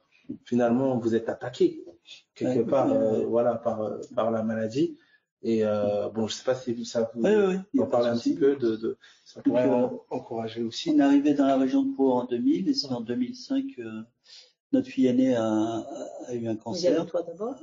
Ah ben ça va revenir. Non, non mais du coup pour avoir la logique toi d'abord. Donc pendant que attendait notre première fille. Deuxième. Non. Ah oui, la deuxième. Bon. J'ai eu une douleur juste là au-dessus, entre cœur et poumon, et puis on m'a trouvé que c'était un cancer du sang qui s'appelle maladie de Hodgkin. J'étais à un stade 2, peut-être 3, et ça a été un arrêt. Donc là, on a fait un retour vers le futur, mais on est revenu là dans les années, pour le coup, 90. Et bon, mais là, ça va être, je vais pas repartir trop loin, mais disons que à cette époque-là, moi, je pensais que j'ai pris vraiment le truc avec légèreté en disant on va prier pour moi, je vais être guéri. Je me souvenais de cette année de drogue, de tout ce que j'avais vécu avant, tellement loin et tellement. Je me dis le même Seigneur qui m'a sauvé, je vais pas mourir avec un bec de cancer. J'étais dans la proclamation, j'ai pris des temps de prière aussi, Seigneur, je te remercie. Par tes meurtrissures, je suis guéri, et je voulais entendre parler ni d'hôpital, ni de système médical, ni de rien. On m'a parlé biopsie, chimiothérapie, radiothérapie. Je savais même pas ce que ça voulait dire, et pour moi, c'était pas vrai, ça allait pas se passer. Et puis petit à petit, au début, je proclamais, je criais très fort, et puis petit à petit, je me suis retrouvé allongé, sans ma vie t'appartient, ma vie t'appartient, ma vie t'appartient. Et là, je sais pas si c'est le moment de développer ça, mais donc le Seigneur m'a vraiment donné une parole là dans 2 Rois 5. Vous connaissez l'histoire d'Élisée, qui par le biais d'une petite servante, lui qui était un grand général syrien, va se retrouver à obéir à une petite servante et partir pour un grand voyage, se retrouver au bord du Jourdain, parce que il y a une parole qui a dit d'aller rencontrer le prophète. Il va rencontrer le prophète. Le prophète va lui dire, va te tremper, c'est même pas le prophète, c'est le serviteur, va te tremper 7 fois dans le Jourdain et tu seras guéri. Eh bien moi, je me suis réveillé avec cette référence 2 Rois 5, alors que j'étais allongé, que je m'étais endormi. Et le Seigneur m'a parlé, il m'a dit, mais il est temps que tu enlèves tes habits qu'on t'a mis là, de général, parce que bon, les jeunes m'appréciaient beaucoup, je faisais régulièrement des voyages au Burkina, c'était une époque où je dirais que tout ce qu'on faisait réussissait un petit peu au niveau. On avait des groupes de maison, il y avait beaucoup de conversions, il y avait beaucoup de délivrances, ça tournait quand même beaucoup à la maison. Et là, il y a eu comme un arrêt sur image avec cette maladie. Et quand j'ai lu ce texte, je me suis dit c'est moi, il faut que j'obéisse. Et que j'ai commencé la chimio, et au bout de 3 chimios, le médecin est venu. Donc Marie, il y avait 1 an de traitement. Il y avait normalement 1 an de traitement. Mais au bout de 3 chimios, le médecin est venu avec la radio qu'il m'avait fait passer le matin. Et il me dit, monsieur, regardez votre radio. Et je regarde, je dis, mais je vois rien. Et lui, il était complètement, il n'y a plus rien, vous êtes guéri. Et c'est lui qui a proclamé la guérison. En fait, en moins de 3 mois, en fait, j'étais guéri. Mais il a fallu passer par cette opprobre, et puis, disons, par cet arrêt aussi sur quelque chose qui roulait. Ça a été un arrêt, et là, je me suis retrouvé, je vous dis, allongé par terre, à dire, Seigneur, ma vie, c'est toi, j'ai rien. Et d'ailleurs, un rappel de la grâce. Ouais, tout à fait. Mais à aucun moment j'ai cru que j'allais partir. Ouais. Alors que là aussi, je peux peut-être s'en balancer, mais dire qu'il y a un prophète d'une autre assemblée d'Angleterre d'ailleurs, qui était venu dire, j'ai reçu une parole que voilà, tu vas. On était au mois d'octobre, tu verras pas la naissance de ton enfant qui devait naître en décembre. Et il a dit devant toute l'assemblée. Donc il peut y avoir des mauvais vents aussi qui viennent même par des personnes. C'est quelqu'un qui était très connu même au niveau francophone. Et c'est pas pour balancer, mais pour dire, il nous dit d'examiner toutes choses et de retenir ce qui était bon. Là, c'était pas trop bon. Et donc, du coup, des années plus tard, 14 ans après, 14 ans après, c'est la fille. notre fils à 7 ans qui a le même cancer alors qu'il n'est pas héréditaire. Okay. Et qui est traité par un médecin qui a fait sa thèse sur la maladie de Hodgkin. Il dit il n'y a pas du tout de facteur d'hérédité.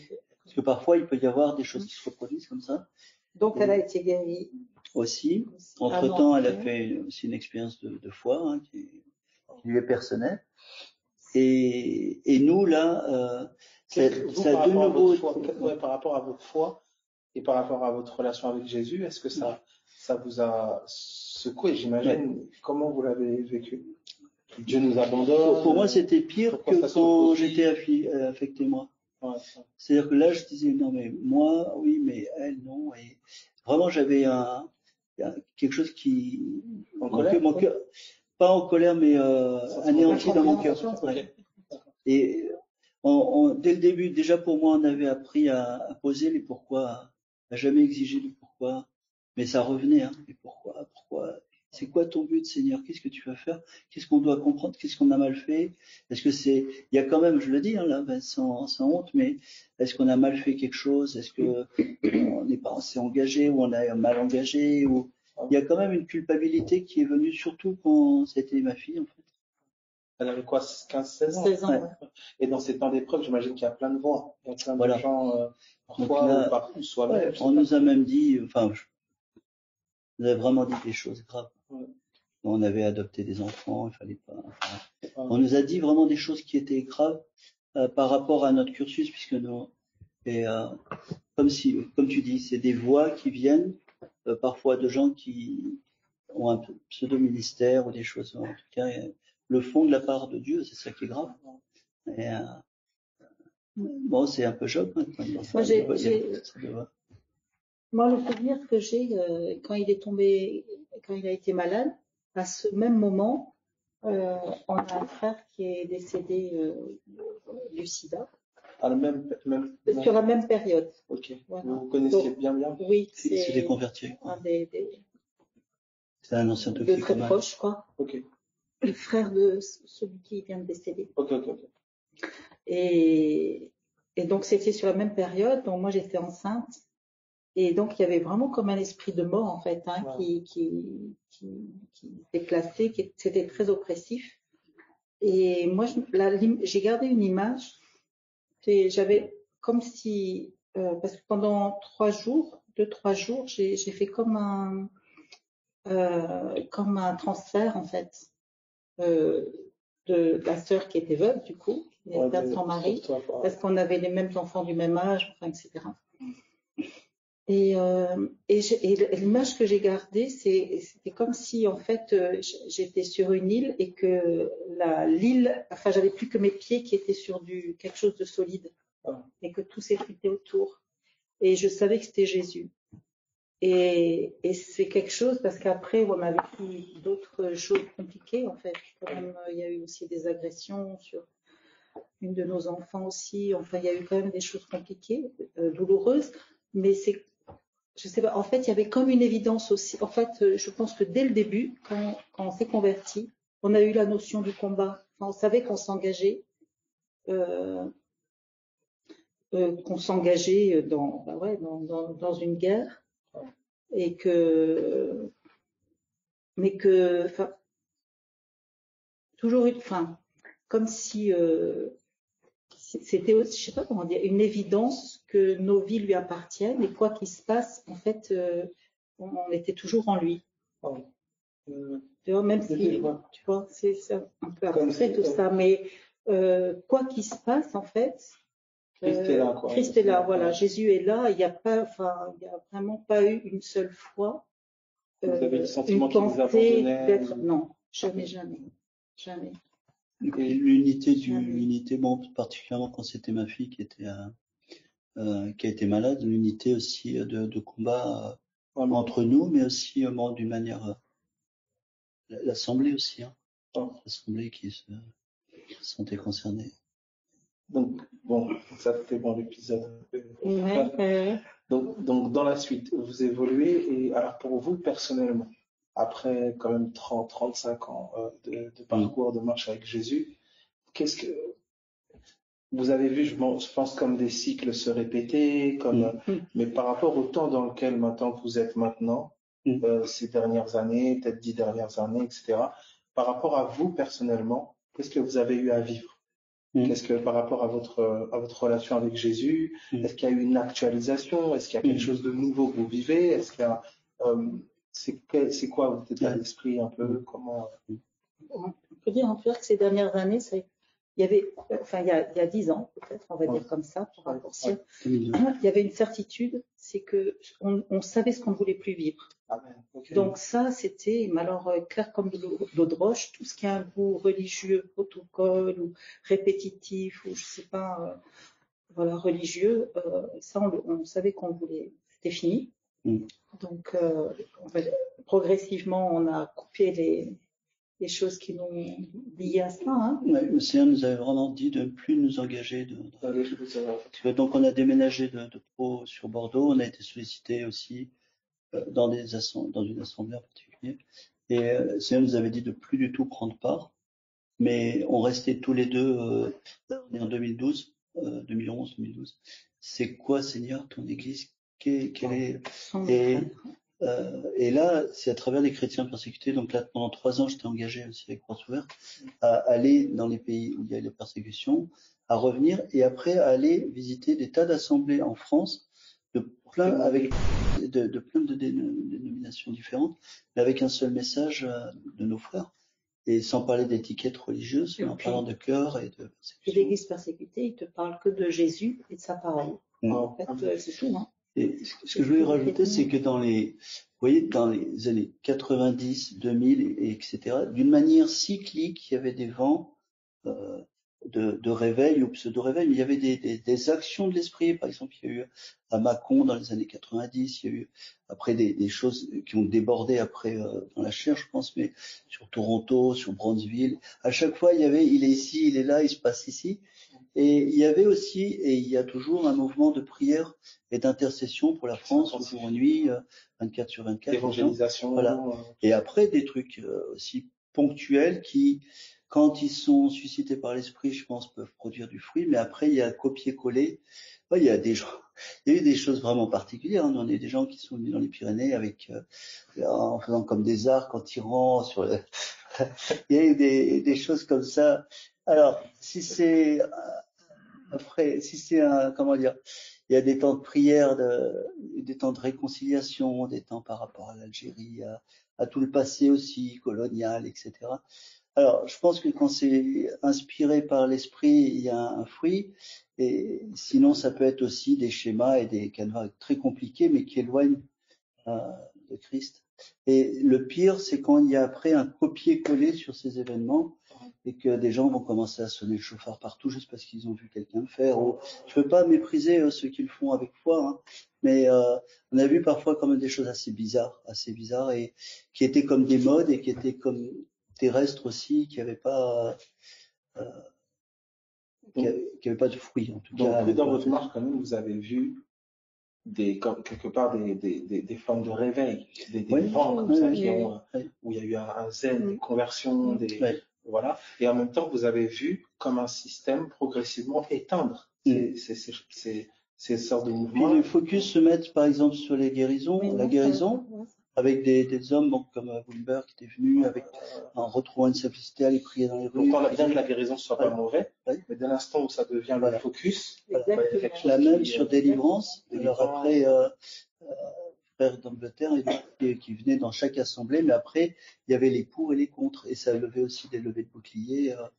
Parce que, voilà, au niveau doctrinal, il y a certaines assemblées qui disaient, non, quand tu es baptisé d'eau, d'esprit, tu peux pas avoir besoin de délivrance. Et donc, il y a eu vraiment des mouvements d'opposition et de division, je dirais même. Et donc, est né dans les années 95 beaucoup de groupes qui ont quitté les grosses assemblées de Dieu pour faire des groupes charismatiques, chrétiens charismatiques, qui reconnaissent les dons, mais ne se reconnaissent plus dans la dénomination principale charismatique qui était à l'époque l'église pentecôtiste.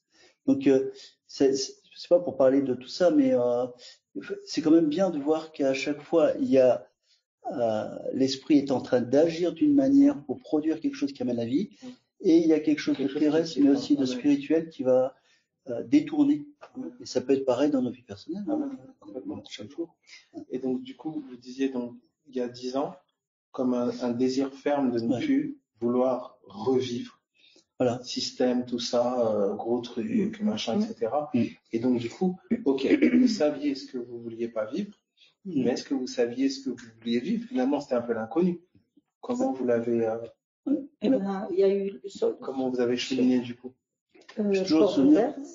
Porte ouverte, ça prenait quand même beaucoup de temps puisqu'on se déplaçait sur tout le camp. Ok, donc Porte ouverte, c'est une association, bon, même si on donne le nom, c'est une association qui fait un gros travail avec l'église persécutée. Okay. Donc sur le front sud-ouest, donc ça prenait quand même beaucoup de temps. Personnellement, on a eu un temps, je revois, où on a passé un temps de jeûne, de prière. Donc c'est Porte ouverte, l'association, pas l'assemblée. Non, c'est pas l'assemblée, c'est l'association. C'est une association, ça n'a rien à voir avec. Oui. Okay, d'accord. Donc il y a eu ça, et puis en même temps la prison aussi, l'engagement à la prison. Oui, comment ça s'est passé? Du coup, un petit clin d'œil par rapport à ça. En fait, vous avez découvert à travers Porte ouverte, je ne sais pas si je peux résumer ainsi. À travers Porte ouverte, c'est comme si vous vous êtes étendu à un corps au-delà des dénominations, quelque part. Parce que ça conduisait à... Du coup, les dénominations, ce qu'ils disaient, pour justifier ce qu'on était, ils disaient qu'on était missionnaires. Ah, d'accord, ok. Mais nous, franchement, ça n'a rien à voir, mais voilà, c'est le système qui fait ça. Non, je pense à une chose, c'est que on était invité aussi à prêcher sur différentes assemblées qui nous connaissaient. Et un message que tu as souvent fait, je le faisais aussi. C'est pour ça que la première fois quand tu m'en as parlé, ça m'avait touché. C'est que ferons-nous pour faire l'œuvre de Dieu? Et l'œuvre de Dieu, c'est que vous croyez en celui qui l'a envoyé. Et ça, c'est un message que je faisais régulièrement, et parce qu'il m'avait percuté. Et moi-même, quand j'avais dit, mais Seigneur, c'est quoi ton œuvre? C'est quoi ton église, etc. Il m'avait ramené à une foi personnelle, à une foi de famille aussi. Et Marie et moi, on avait pris un temps où, donc, il nous avait montré de ne pas nous engager dans une église locale dénominationnelle, nous engager auprès des chrétiens persécutés. Puis ensuite, la prison, c'est venu comme une évidence, sauf que c'était un grand miracle pour moi, puisque même si j'avais fait beaucoup de choses dans le passé, j'avais été arrêté, etc., mais il y a prescription. La deuxième, c'est que n'étant pas dans une église locale, normalement, il fallait aussi avoir un cursus évangéliquement correct pour entrer dans la prison de France. Et là, j'ai vu sa main ouvrir la porte, ouvrir mon cœur aussi, parce que j'ai appris à aimer des gens que j'aurais pas calculé dans le passé. Et là, je pouvais que voir que c'était pas moi, c'était son amour. Et voir là, dans la prison, vraiment des conversions radicales, des convictions de péché, des larmes de repentance, la même parole qui était partagée, mais une réponse des cœurs. Et aussi des délivrances dans la prison. Alors, j'aime bien dire ça parce qu'il y a des gens qui disaient, mais finalement, je me sens plus libre en étant avec Jésus en détention que j'étais dehors. Et puis vraiment des délivrances sans les chercher, ou quand on invoquait le nom de Jésus, il y avait des manifestations. Parfois, je me disais, si le surveillant ouvre la porte, là, ça va être bizarre. Mais... Et puis voilà, après des baptêmes, parce que les gars, une fois sortis, qui se faisaient baptiser. Après, toujours cette pensée qui est la nôtre, on a quand même grandi vraiment avec ça, c'était d'être disciple et de former des disciples, c'est-à-dire des guerriers qui grandissent dans une autonomie en Christ. Alors c'est paraît paradoxal, mais sans dépendre après de la réunion de tel ou de l'un ou de l'autre. Et ça a été notre école personnelle, mais aussi ça a été quelque chose. Et c'est toujours quelque chose qui est pas simple aussi à vivre, parce qu'on s'aperçoit que avant qu'un bébé devienne un guerrier, il y a des étapes. Il y a le jour, la nuit, il y a des larmes, il y a aussi des échecs. Je dirais jamais des échecs, parce que tout ce qui a été semé reste, mais parfois ce qui semble être un échec, où tu peux marcher pendant 3 ans, 5 ans avec quelqu'un, et puis le voir prendre une grande descente. Mais là, on voit que Jésus est fidèle, et même au dernier moment, c'est ce qu'on a vécu le week-end dernier, même au dernier moment, il vient ramener quelqu'un après 10 ans de chute, 10 ans de marche avec lui, 10 ans de chute. Ouais. Voilà, et puis après, en 2016, on a rencontré un frère qui a parlé que de Jésus. Et là, au début, on s'est dit, mais c'est quoi le secret là et qu'est-ce qu'il y a derrière aussi? Et on s'est rencontrés, on a discuté 4 heures ensemble. Ouais. Et déjà l'authenticité, le fait qu'on parle sans parler directement. Et puis les mêmes questions, je te dis, le même message aussi, l'œuvre de Dieu, mais aussi pas que, parce qu'il y avait dans tout ce que tu nous avais partagé, ça arrosait notre jardin en fait, parce moi par moment, je me disais, est-ce que c'est nous qui sommes trop rigoureux avec nous-mêmes, avec les assemblées, avec ci et ça, ou on n'est pas compatible avec l'évangéliquement correct. Ouais. Et ça posait beaucoup de questions. Et il y avait quand même une fermeté de votre part par rapport à la parole. Oui, par rapport à la parole, notre amour pour la parole, oui, dans sa pureté. Oui. Bah, c'est ça quelque part qui vous a causé parce que vous auriez pu vous mélanger. Oui. Des titres, vous auriez allé dans un oui. Et donc après dans les partages, d'abord le partage individuel, ça l'a fait, après avec Marie aussi, et après en écoutant la parole pour le coup qui était annoncée avec un enseignement qui était épuré et qui était le fruit aussi de ce que tu as vécu, de choses aussi et c'est comme si ça remettait un ordre aussi à l'idéal qu'on a en Jésus, mais à ce qu'il veut pour son assemblée. On avait commencé nous auparavant un petit groupe de maison, et là on est passé de 10 à 70 la dernière, les 70. Mais on cherche pas le nombre, mais c'est des frères et sœurs comme nous qui ont soif de Jésus, soif d'être authentiques les uns avec les autres, soif de la parole, de trouver les mystères cachés dans la parole, de s'écouter les uns les autres. Il n'y a plus de petits ou de grands, il y a un peuple en marche et dépendant de lui, et qui parfois n'a pas la feuille de route, mais il y a une confiance. Et c'est ce qu'on vit actuellement, même avec ce déménagement, etc. Et ça se déroule au fur et à mesure. Et j'aime vraiment quand il nous étonne par ce qu'il peut faire, par ce qu'il peut dire. Ça, et on n'a jamais perdu un enthousiasme pour lui, en fait, pour Jésus.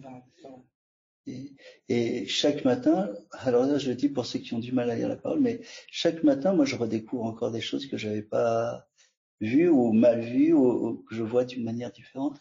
Dans votre vie personnelle, est-ce qu'il y a, dans votre vie personnelle, pour être vraiment très pragmatique pour des personnes parfois qui ont du mal à lire ou qui ont du mal à prier, est-ce que vous avez vu une discipline s'installer dans votre vie personnelle ou comment dans votre vie personnelle, là on a vu pas mal d'expériences que vous avez eu à faire, etc. Mais vous maintenant intérieurement dans votre rapport personnel à la parole, est-ce que vous avez vu une évolution ou une discipline se poser ou comment Moi, j'avoue qu'il y a eu un gros relâchement suite quand ma fille était malade. Il y a eu un gros relâchement par rapport à la parole, par rapport à même ma discipline personnelle. C'est comme si je subissais, j'attendais qu'il se passe quelque chose. Et même quand elle a été guérie, je sais pas immédiatement. Mais cette vague qu'on a eue en 2012 nous a ramené d'abord vers le bien-aimé. On a retrouvé un premier amour, je peux dire. Pour moi, peut-être.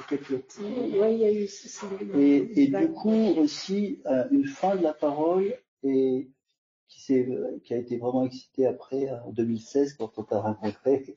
C'est comme si là c'était, mais il y avait une amorce, si tu veux, qui partait doucement dans la parole et qui a été vraiment arrosée là depuis. Et là, pour l'un comme l'autre, on n'a jamais été tant. Je sais pas comment dire. On se lève le matin, il y a Jésus. On est vraiment avec lui le jour, la nuit. À 3 heures du matin, on est réveillé régulièrement 3h20. Jésus est dans nos cœurs, Jésus est dans nos bouches. Et les temps que je prends dans la parole, je me dis pas, il faut que je lise ma Bible. Je dis, oh, Seigneur, qu'est-ce que ça avec toi aujourd'hui? Donc c'est un enthousiasme qui nous a été restitué. Et je rends vraiment grâce à Jésus pour ça. Parce qu'il n'y a pas de il faut, on doit. Je dirais que l'impression que c'est comme si, on va dire, les choses compliquées qu'on avait vécues dans les assemblées avaient laissé comme un vide quand même, parce qu'on a perdu énormément de relations, d'amis, etc. Mais en même temps, ça posait pas de problème, c'était une évidence, on préférait suivre Jésus et avancer. Mais on va dire que ces dernières années, là, depuis 2016, c'est vrai où le message qu'on a entendu et qu'on entend depuis qui ne bouge pas, c'est comme, enfin pour moi, c'est vraiment, ça a levé des voiles sur la compréhension de la parole. Et donc du coup, enfin, moi j'ai pas l'impression que Jésus est plus présent qu'avant parce que il est toujours là en fait. Mais ma compréhension, ça a shifté. Et ça, il y a vraiment c'est vraiment autre chose. Donc je peux pas dire que j'ai plus de discipline, moins de discipline. Moi, je suis plutôt par moments comme ça, d'autres moments comme ça, plus l'accès à la prière, plus sur la parole, ou voilà, ou plus de la méditation. Donc je suis pas quelqu'un qui a une discipline stricte, régulière, etc. Mais par contre, jour-nuit, je veux dire, il y a vraiment des voiles qui se lèvent, qui continuent à se lever, et qui se lèvent, et qui ont changé ma façon de voir même la foi, la parole de Dieu, je sais pas. Je sais qu'il y a un mystère, mais je sais c'est qui. Donc c'est plus un problème.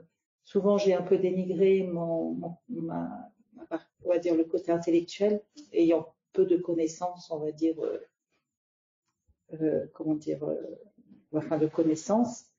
Mais je me rends compte que c'est plus du tout un problème. Enfin, je l'aborde plus du tout. Enfin, je culpabilise plus pour ça parce que je vois que Jésus est vivant, il se révèle dans sa parole. L'essentiel est là. Voilà. Alors, non. Enfin, si, je crois que depuis 2016, chaque fois qu'on s'est tous vus, on n'a jamais ne pas parlé de Jésus. Il n'y a pas eu une fois. Franchement, ça c'est la grande différence. Amen.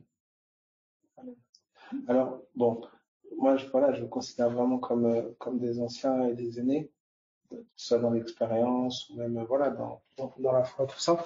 Alors, pour les plus jeunes ou même pour les plus anciens, parce que il y en a qui ont fait de la route et qui sont découragés, abattus. Il y en a qui ont dû parfois, je sais pas moi, qui sont dans des endroits où ils sont comme éteints.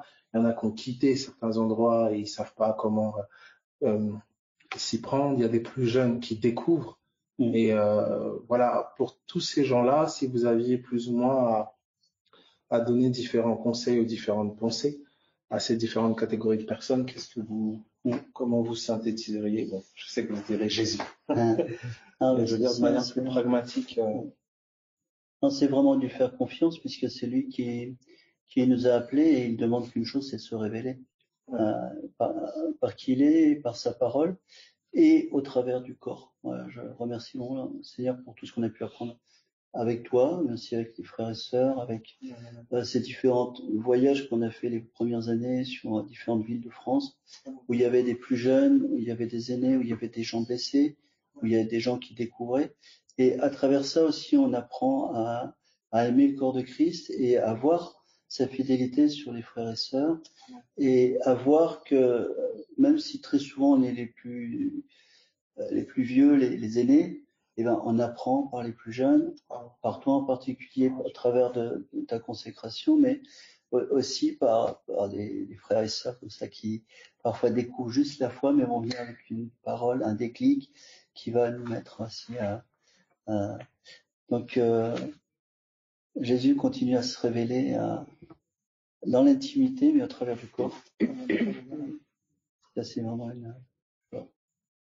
Et la joie, après je finis, mais la joie aussi, pour moi, qui est une passion, c'est quelqu'un qui ne le connaissait pas du tout et qui entre dans cette révélation du bien-aimé et qui découvre qui il est. Alors ça, c'est pour ça que je continue, que ce soit dans les prisons, partout, à me souvenir que si un jour un gars m'avait pas pris en stop, ben, je serais peut-être encore en train de tendre le pouce quelque part ou alors enterrer bien profond. Mais notre parole dans l'esprit peut amener à la vie.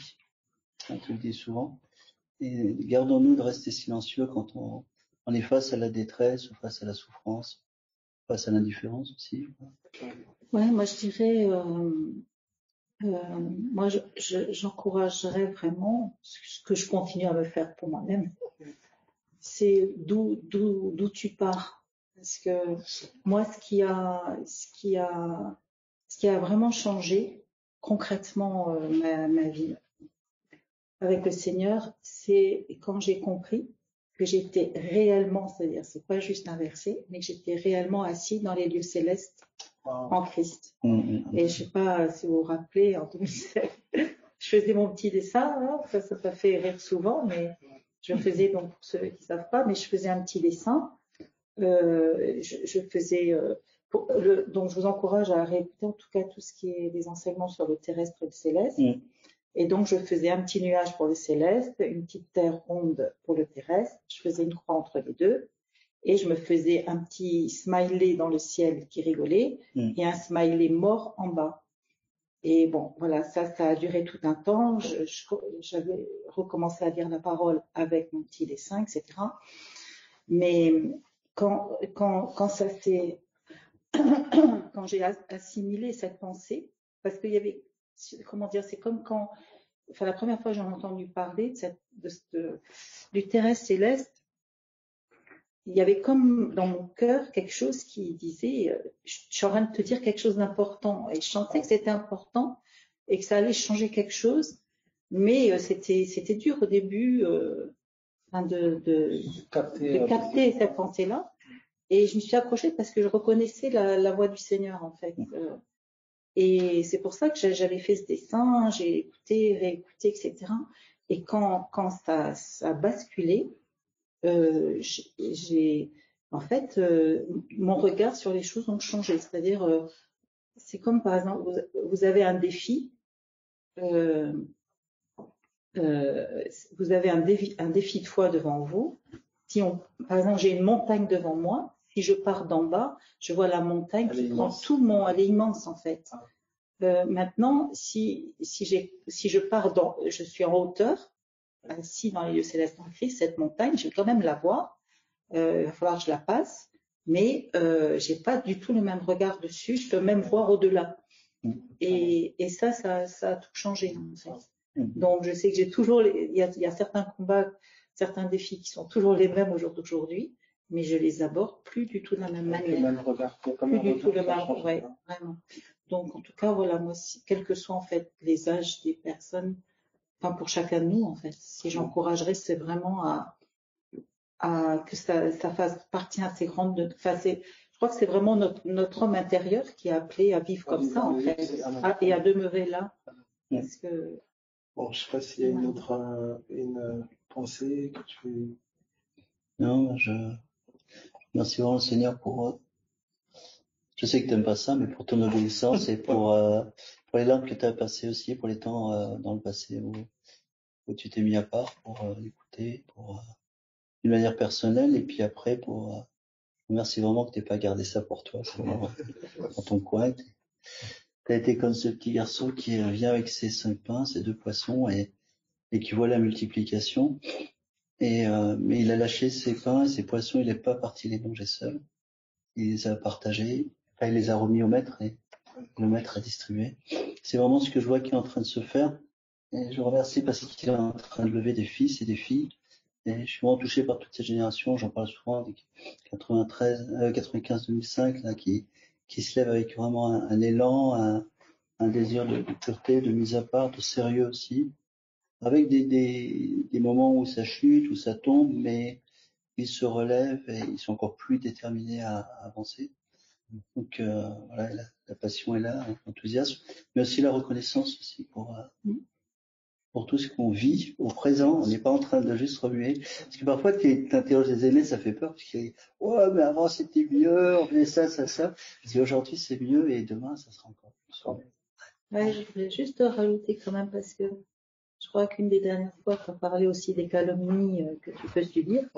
Mais de notre côté, en fait, quand on choisit de rester attaché à Jésus, tel il est, tel nous sommes, hein, il y a des choses qui sont dites sur les uns les autres, sur nous-mêmes, mais au final, je sais pas, justement, si on part d'en haut, si on le regarde lui, tout ça, ça tient pas, quoi. Ça pèse pas. Ça pèse pas. Il nous dit même d'être heureux quand on est tout seul. On est heureux.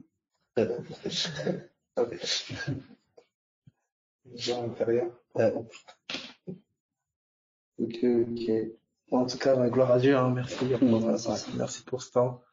Et bon, j'encourage vraiment tout le monde à garder en prière. Ouais.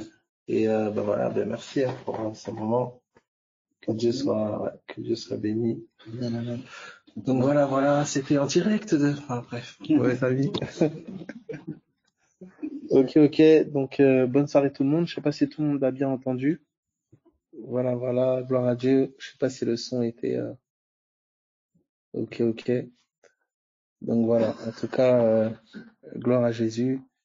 Et donc en espérant demain, je sais pas sur qui ça va tomber.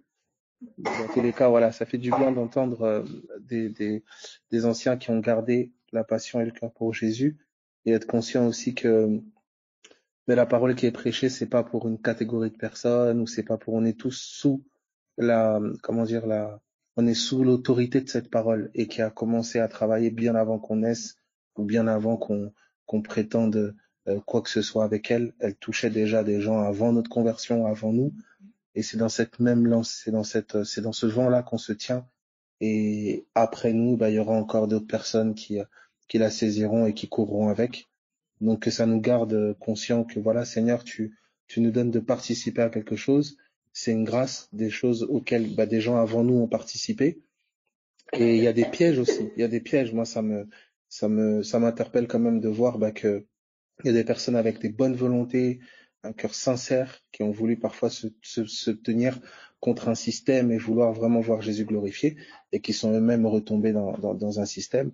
Et donc ça nous met aussi en garde et ça nous fait comment dire, ça nous donne d'être conscient qu'on n'est pas mieux, que nos pères, on n'est pas mieux que d'autres, et qu'en fait il y a que sa grâce qui pourra nous maintenir, il y a que sa grâce qui peut nous maintenir. Donc vraiment que l'on soit conscient de la grâce qu'on a de vivre certaines choses, d'expérimenter certaines choses, et qu'on n'ait jamais la prétention de penser que si on expérimente ces choses, c'est parce qu'on est mieux que les autres ou on a mieux fait.